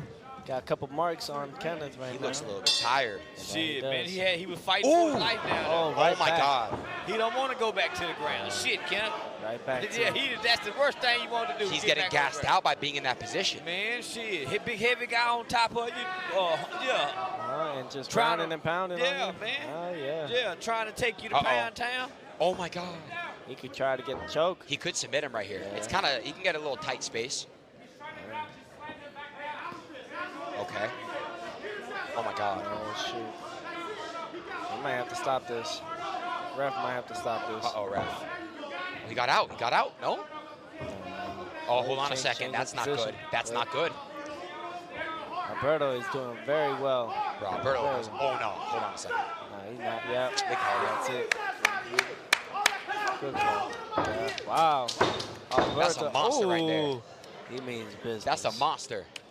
Yes. That's a monster. They called the fuck out of that fight. Well, Slim Jim. Yeah. No, that was 2. That was round 2. Hey, he's a problem. He's a problem. And you know what's crazy? He could probably go another like 6 rounds. He's dancing and shit. Look at that.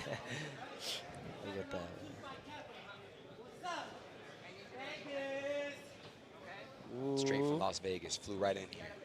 I love to see shit like this. You come right in, kicking ass, and taking name. Good shit, Alberto. Way to get it done. I want to see Alberto back. Yeah. That's nice. Good stuff, man. Hey, you know what? He closed that gap. He didn't let the tall man get near him. Yeah. And he just showed him what he meant business. Yeah. Oh, man. Hey, well, kind of got to work on his grounding. That's Gotta how work it on is. that. You gotta work on that. Yep. Man, it's a lot different. That's one thing about mixed martial arts. It's so different, so Theo. different from that, man. Just Winner by referee means, stoppage.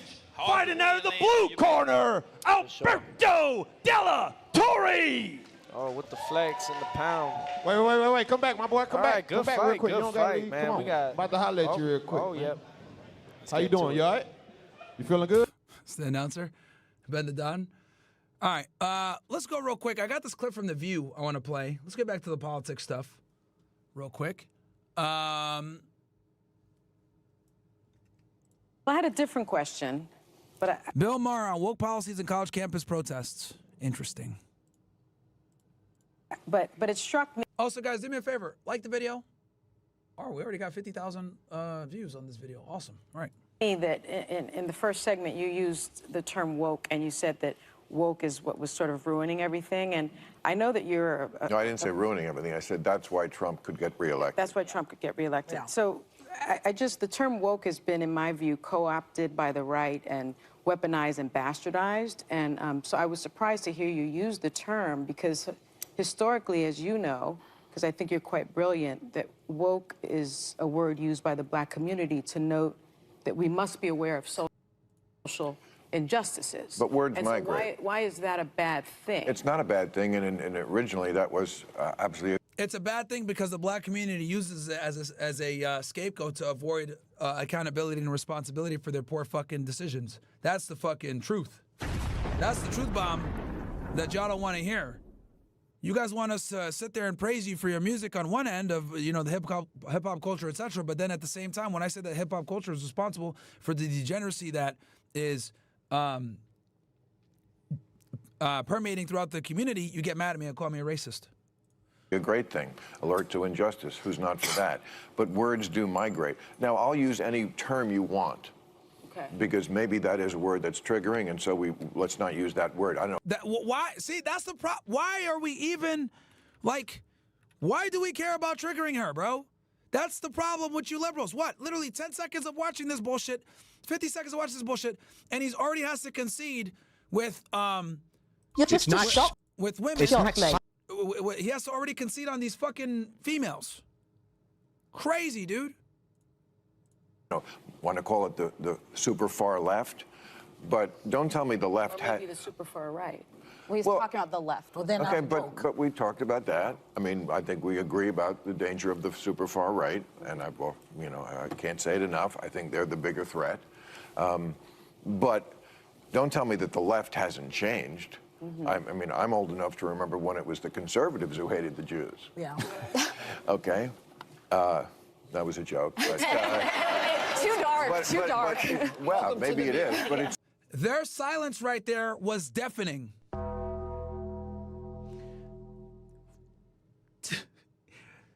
Tell me you can't criticize and I'll figure out who rules over you.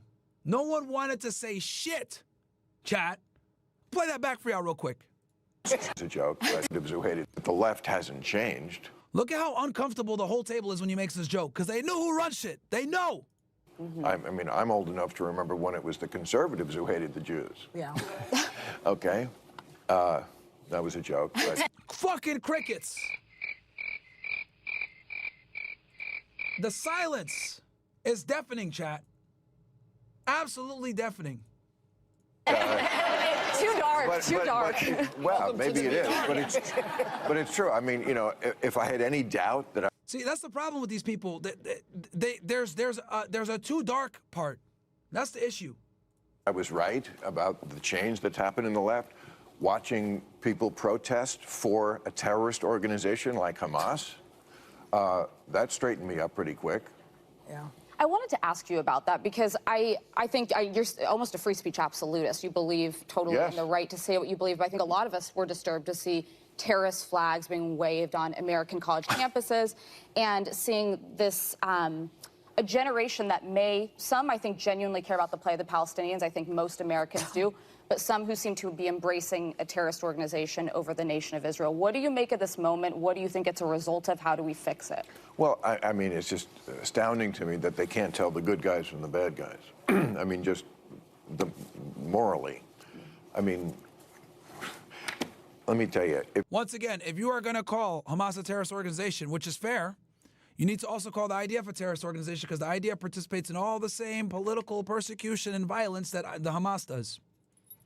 If you're for Hamas, just... The only difference between Hamas and the IDF is that the IDF rebranded from the Irgun. And the Irgun was a terrorist organization. And the Stern Gang. And Haganah. Terrorist organizations. They rebranded, though. Live in Gaza for a day. And I'm not talking about while the war is on. I mean before the war. Trust me, you would go running and screaming and begging to live in Tel Aviv. Mm-hmm. A place that has your values. I mean, women have no... I mean, this is a show watched by a lot of women. Women have no rights in this place. And that's not true. But, I mean, do we really want to listen to these women yap? The only reason I'm even here is because a man is here. To be honest with y'all. Nobody cares about The View. In a lot of majority Muslim countries around the world. I mean, there is no equal rights as far as speech, dress, opportunities for education, reproductive rights, freedom from sexual violence, freedom from sexual harassment. The LGBTQ community as well. Yes. You that too. But you throw around the term apartheid. There is a gender apartheid in a lot of the world where women are second-class citizens at best. Are you at all concerned about the innocent civilians that have been collectively punished and murdered, largely children and women? And are you at all concerned about the fact that the International Criminal Court just today issued a subpoena for Bibi Netanyahu? Well, that's ridiculous, but it's a war. Why? It's a war. Because it's a war, and they were attacked, and they're defending themselves. Now, this is a war. Do you think Hamas needs to be destroyed? This is the question. Yes. You do? Yes. So how can we do that with a ceasefire? All right. So Hamas needs to be destroyed because they are a terrorist organization who say openly that they want to commit genocide on the Jewish people, on the state of Israel. That's what from the river to the sea means. Okay? And they say it very openly. They said, we did this attack. They've attacked Israel 5 times. They've started. The Likud party charter calls for genocide and the extermination of the Palestinian people. So, I mean, if you want to go ahead and use this logic. 5 wars since. It's crazy how they come to the conclusion, river to the sea, Palestine will be free, means it's genocide against the Jewish people. Bro, that's not true. They were given that land back. They could have chosen to turn that place into any place they wanted to, and they took a lot of money that they took from the international community, and they spent it on bombs and guns and building tunnels. So if they need to be destroyed. And Israel paid for that. How do we do that? It's a war. I don't know how to do that, and you don't know how to do that. I assume the Israeli. Of course, everybody is, but that's what happens in a war. Here's a way to stop that. Stop attacking Israel. Stop attacking Gaza. Stop cutting the grass every couple of years, bombing the fuck out of them. Like, it's crazy how he's not acknowledging, and this is what I mean when I talk about leftist versus right wing. They all have the same talking points when it comes to Israel, guys. Bill Maher is a leftist. He's a liberal. He's a progressive. But why is he using the same talking points as Ben Shapiro? Have you guys ever thought about that? Left wing or right wing, the bird always goes to Israel, guys. So I'm trying to explain to y'all, man. Their American political ideology goes to the wayside when it comes to Israel. Annihilation of Israel. They all use the same bullshit fucking talking points. And all the Jews, they're calling for the annihilation of the Jews. And so you can't really defend that on the other side very easily. But before we go, I want to say... No, we're not going anywhere yet. They never called for the annihilation of the Jews. They called for the annihilation of the Zionist state. That is different. The 2017 Hamas Charter talks about that. But again, they want to misrepresent it as usual. But it literally says in there, it will be, if the Palestinians get control of it, Jews and Muslims will be able to live in peace. That's what it is. It does not call for the eradication of the Jewish people. It calls for the eradication of the Zionist state. Completely different. Okay, but I just want to say one thing, as we were talking in the break. Joy is a wonderful human being, and she should not be afraid that people are going to attack her because she said the thing about the swastika on the cap. Well, she does not think that as you said to me in the break, you do not think that all the people who are for Trump are Nazis. No, I don't. You don't. I just want them to pay attention to words like vermin and poisoning the blood and the Third Reich. What? See, that's the problem with these people. Like I said before, this is soft-core censorship.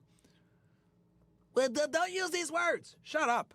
That's all. That's really what I'm asking. They see Trump as a comedian. They see him as a clown who says crazy things. They saw Hitler like that. Right, okay, but that doesn't mean, you can hate Trump. You can't hate everybody who likes him. It is half the I have some in my family. I don't think they're Nazis. Okay, great.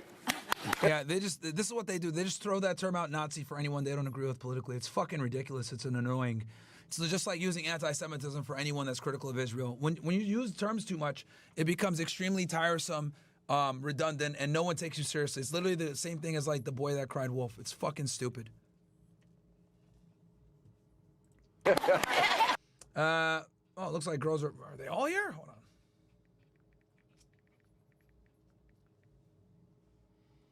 I'm glad we got that. I don't want you hurt in the supermarket. I have a question for you because I don't know if you've noticed what I've noticed, but I find that oftentimes when Whoopi Goldberg, bro, holy man. I'm watching the news, I'm only getting portions because one of the things that happens, I was listening to you talk about, the kids that had the Hamas flags.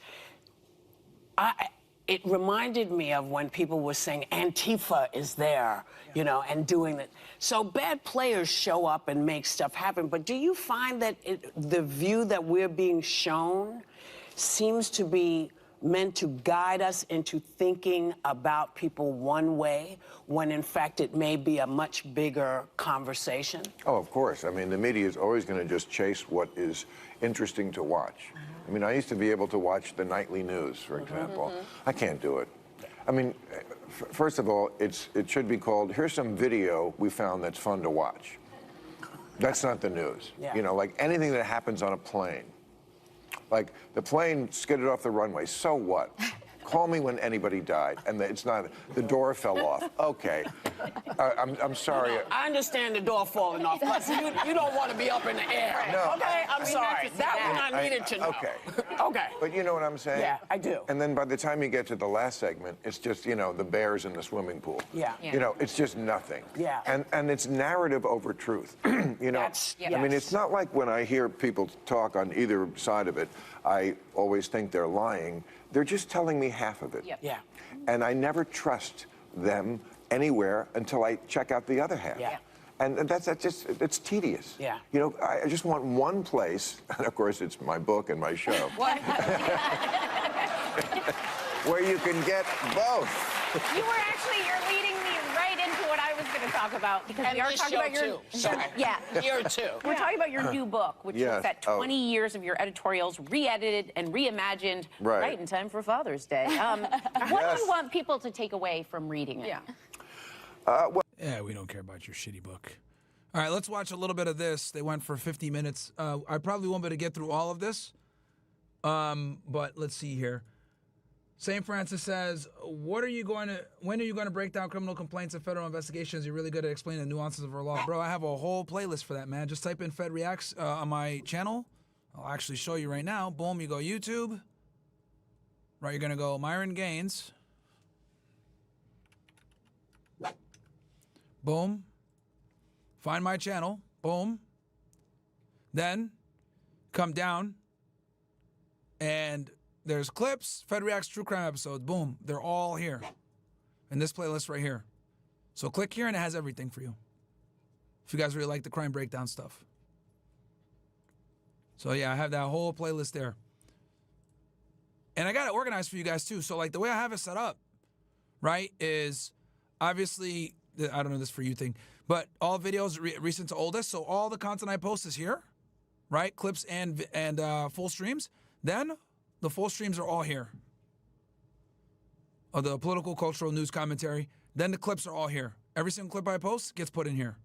Then this is the old true crime stuff, and then bam, here's the shorts. So easy to find, man. Easy to find. And then I even got it for more for you guys, because I know some people like the hip-hop cases. Boom, all the hip-hop cases are here. And then the infamous serial killer cases are here. So I organized it nice and easy for you guys to get whatever y'all need. All right? So, yeah, man. Psychic ability. You're just pathetic.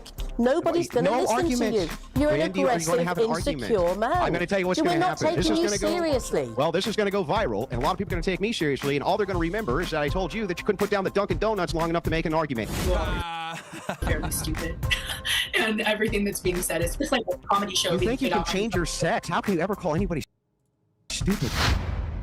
John Oliver stirred controversy this week by hosting a special on what he calls a right-wing obsession. Yeah, bro. They need to put me and Andrew Wilson on the same side and debate these girls. That will go viral for real. That will go viral for real. I am literally the black belt of debating females, man. Let's see here. But again, like I said before, guys, I'm very controversial, man. So people call me a Nazi all the time, so they might not want me back on there. Who knows? Myron, if you get rid of one of those organizations permanently, which one would you choose, BLM or ZOA? I appreciate all the time and hard work you commit to putting together valuable content. I'd get rid of the Zionist lobby, because BLM, though they're annoying, don't have the same influence on our government as AIPAC. And here's the thing, I wouldn't even get rid of AIPAC. I would just say they got to register in NEFERA, so they don't have all this fucking power. Because every country lobbies. China lobbies, Qatar lobbies, all these countries lobby, but they're under FARA. True SSJ Hawk says, thanks, Myron. Appreciate that. Myron, you got any advice for men in their 20s working a trade job, skipping college? Sometimes they get fear of missing out. Nah, bro, college is a scam. Don't feel bad. With trans athletes in women's sports. He took aim at Fox News. When you said you could be Jewish and not be a Zionist,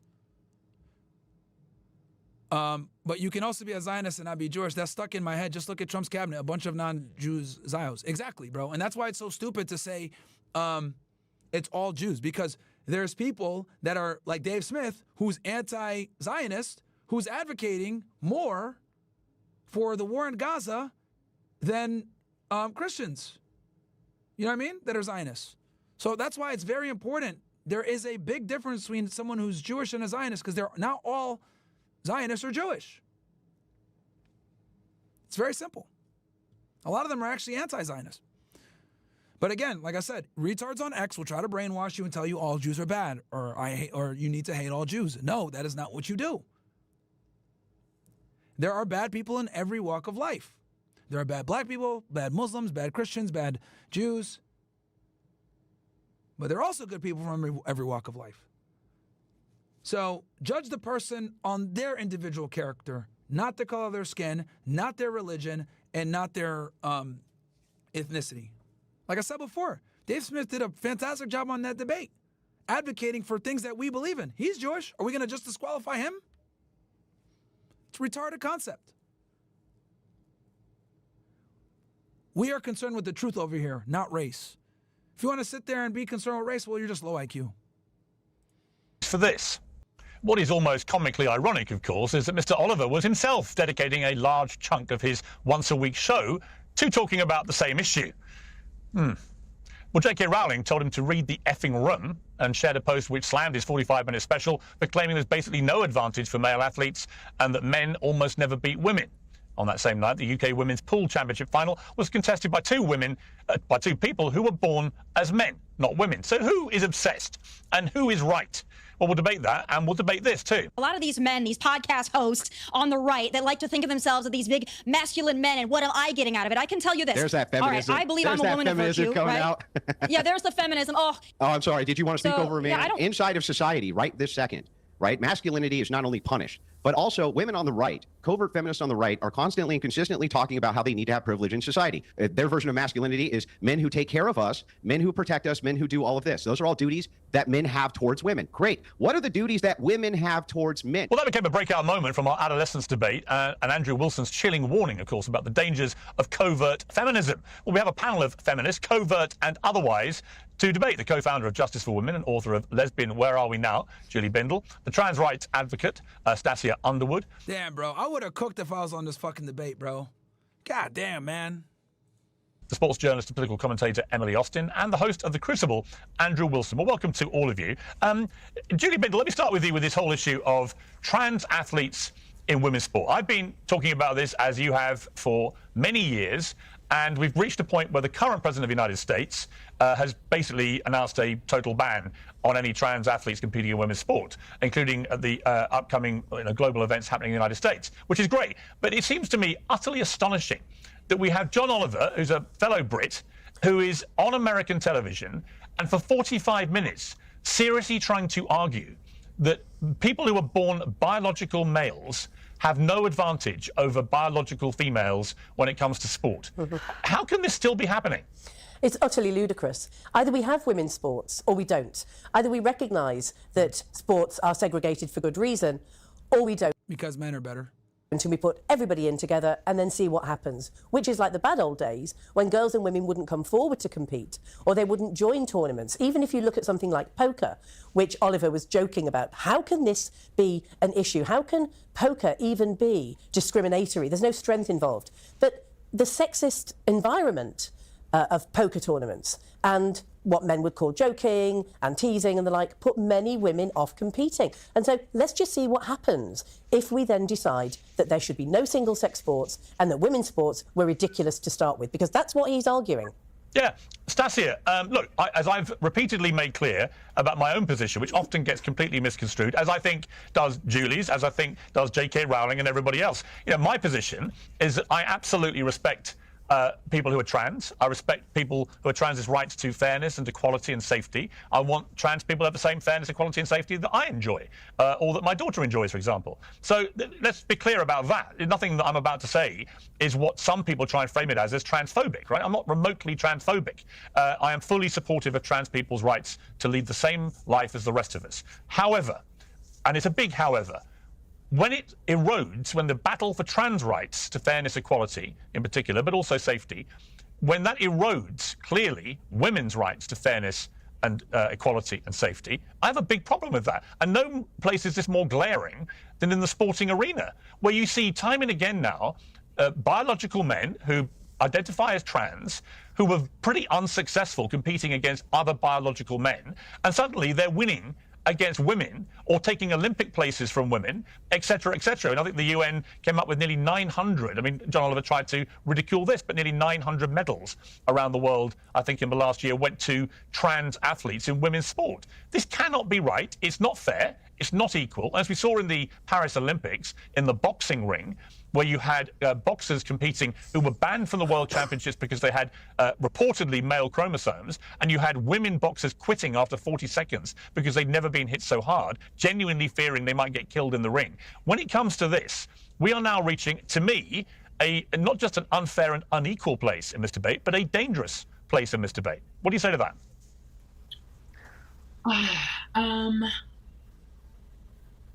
I think it's difficult.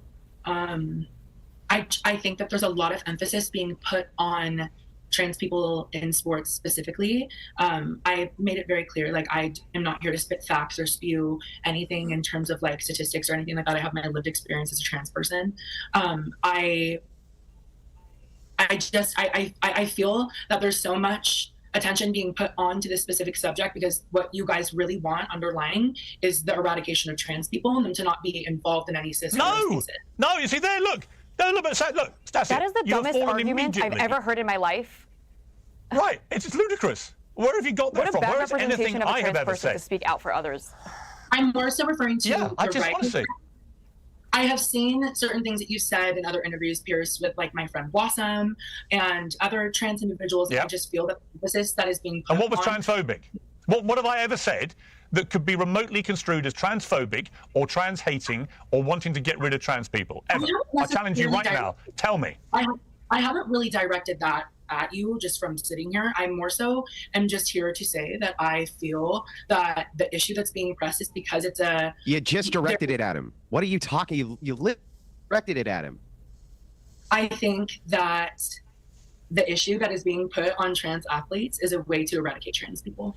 But this is, with respect, this is can I interject for a moment? In the 1960s and 70s, when feminists that came before me set up women's shelters, rape crisis centres, hospital wards, prison wings for women, recognising that some men, not all, but a sizable minority, are a threat to women because sexual violence and harassment is a threat. We weren't told by men, not all of them were pleased, but largely they understood. We weren't told by men, you're trying to erase and eradicate men. The vast majority of men understood why we needed to do this. All we're doing is saying men, and you can call them trans women if you like, but men have no place in women's prisons, domestic violence shelters, and sports. Well, wait a second. Hang on. Okay, Emily, you wanted to... yeah, Andrew, I'm going to come to you. Andrew, I'll come to you one moment. Just let Emily jump in on what you're about to say, I think, to Stasia. Making America healthy again is all the rage, and many people are inspired to put their fitness first again. That's why I'm excited to be working with Don. So this is what I'm going to do, guys. Because it's already about to be 10 o'clock. We're going to probably do our show at around 10:30ish. Start around 10:30ish for Fresh and Fit.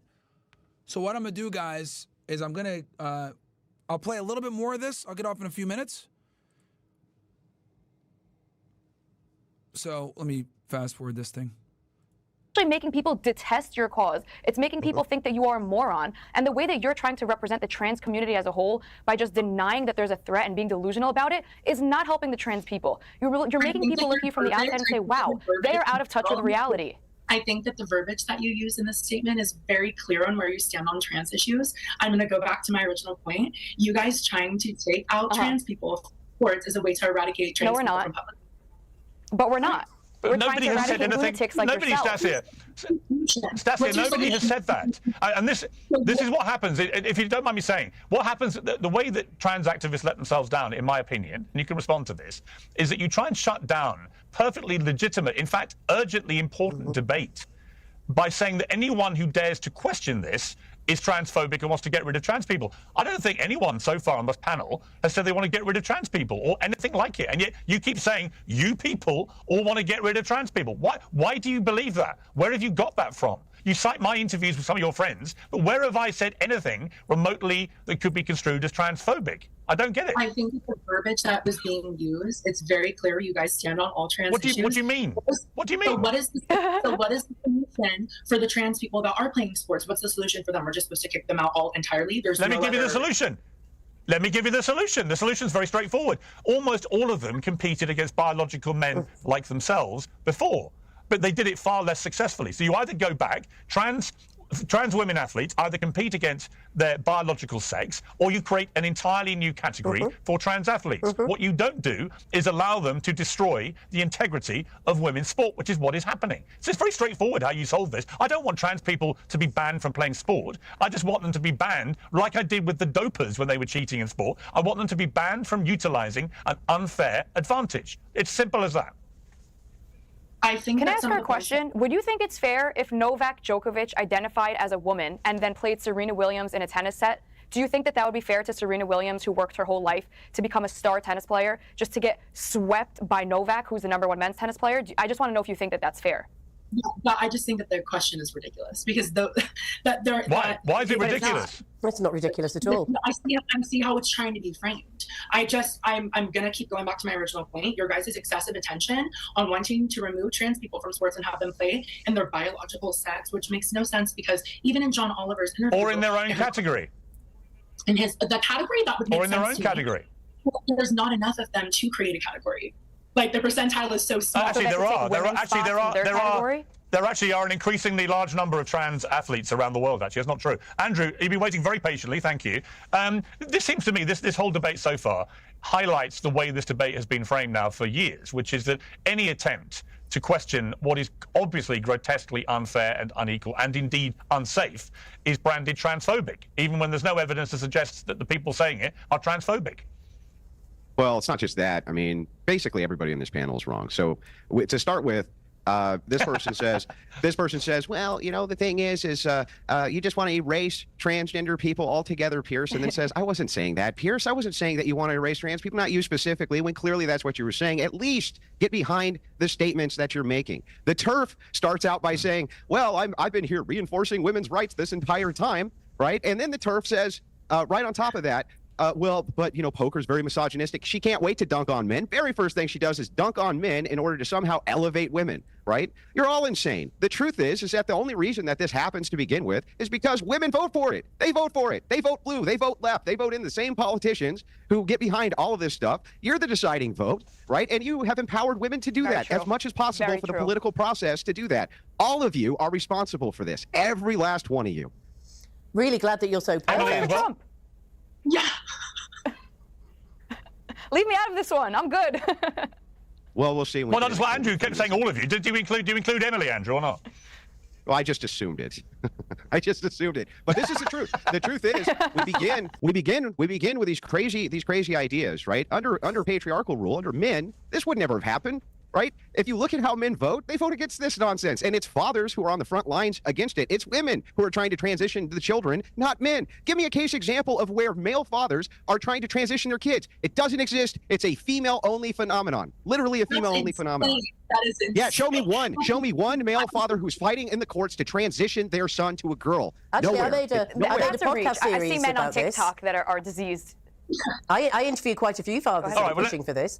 But the point is that this is something that benefits men, and it's men that are the ones that are saying they're women. They are all of a sudden the oppressed, and feminists like me are the oppressor, and that they're too weak and pathetic to fight and play against other men. And what do? They come and beat up on women.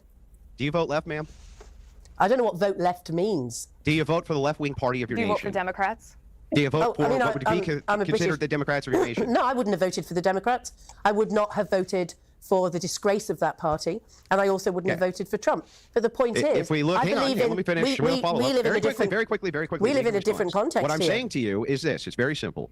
If you look at the voting patterns of women in both the UK and the United States, they're usually the deciding vote when it comes to degeneracy. That includes it includes on the trans issue. So here you are. It's the very thing that you push for empowerment of women that is now causing your very problem. You have to now convince women. Men are already there. Men have already said, nope, we don't want this. We never wanted it. It's garbage. To be women. Yeah, apart from the women who are claiming to be men, which now it's almost equalized. Remember that part? Right? This phenomenon, though, is categorically rejected by men and reinforced by women. And TERFs like you did everything that you could possibly do in order to push that. You did everything you could do to push that. And now you get to reap the whirlwind. So I don't care if women in their sports teams are getting their teeth kicked in. I don't care. Reap what you sow. As you sow, so shall you reap. And You you seem get a exactly nice what you person. deserve. You seem like a lovely person. I'm sorry that you have to deal with the consequences of your own actions. Piers Morgan Uncensored is now proudly independent. If you like the show, we ask that. All right. So, guys, that's what I'm going to do. I think we might have a special guest for tonight, a big one. I'm going to lock it in. Go on Fresh and Fit. Let me read these last chats and then close this thing out. All right. Alboace. Oh, yeah, the haters. Yeah, I just ignore them, bro.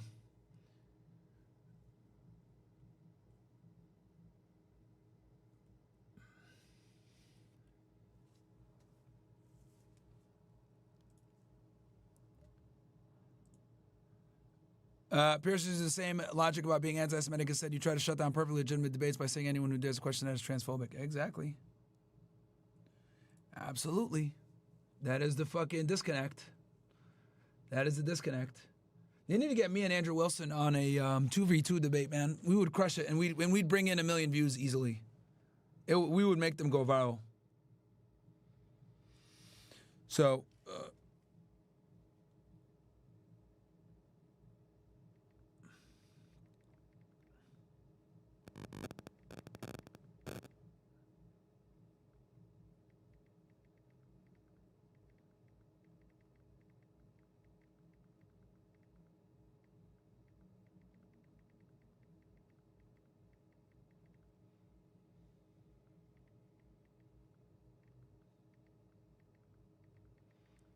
sorry, guys, I'm locking in a guest right real quick.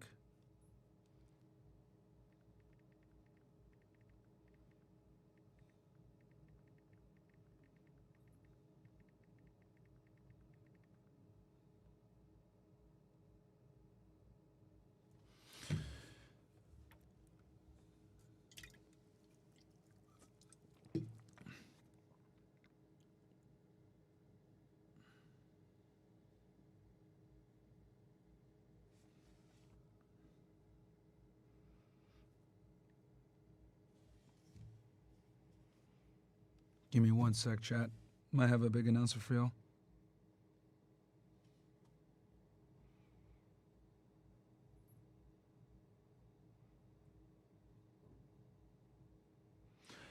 If you guys get me to 3,500 likes, I'll tell you guys who the special guest is going to be.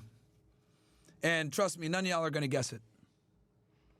3,500 likes and I'll tell y'all who the special guest is going to be before I get off here.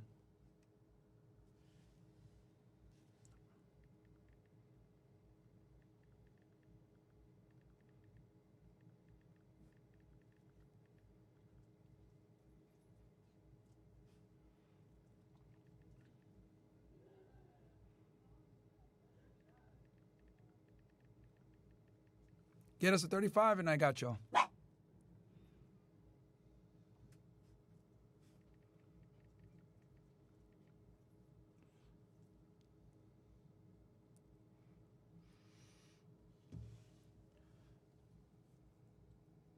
Niggas giving all kinds of names.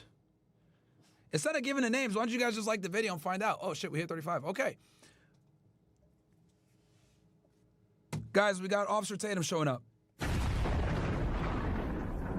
So we will have him on the panel with some girls. It'll be a good time. I think we're going to start around 11 p.m. So it's going to be good. Definitely going to be good. So,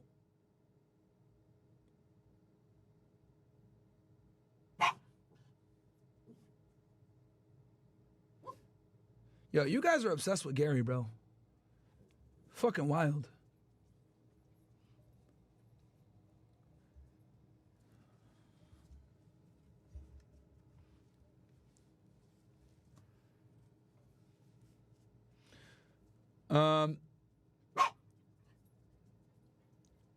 So yeah. Anyway, yeah, we'll have Officer Tatum on. It's gonna be a good time.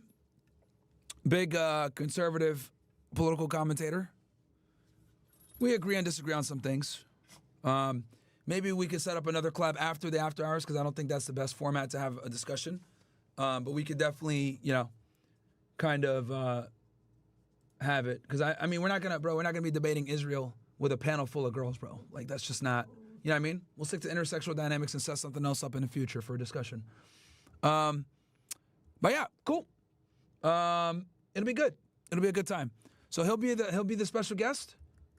Yeah, love y'all ninjas, man. We've been going now for what, 5 hours? Pretty much. Yeah, we're 1 minute away from passing 5 hours. Look at that. So much heat. We fucking camera turned off. Fix this shit.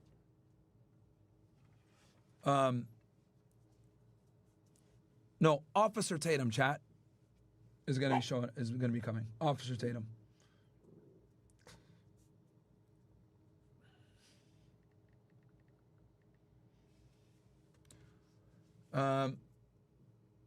Caspian says, I know you don't like Sadia Khan, but I really think you should invite her and debate her. Also, please react to the debate with Matthew Hussey. She obliterated his blue pill nonsense. Sadia confirmed she's married. I think that's cap, bro. She lies about her relationships all the time. She lied when she went on Thurston's podcast and said that she was in a relationship back then. So I don't believe anything she says now.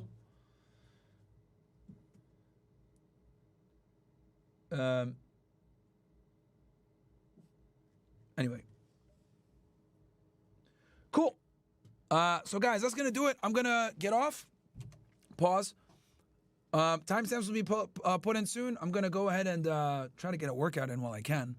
And then we'll have a show for you guys at around 11 o'clock. All right? Eastern Standard Time. Love y'all, ninjas. I'll catch you guys back here on Sunday at 5 p.m. for Fed Reacts. I don't think I'm going to stream tomorrow. Maybe. It depends. As the fucking camera angles go down.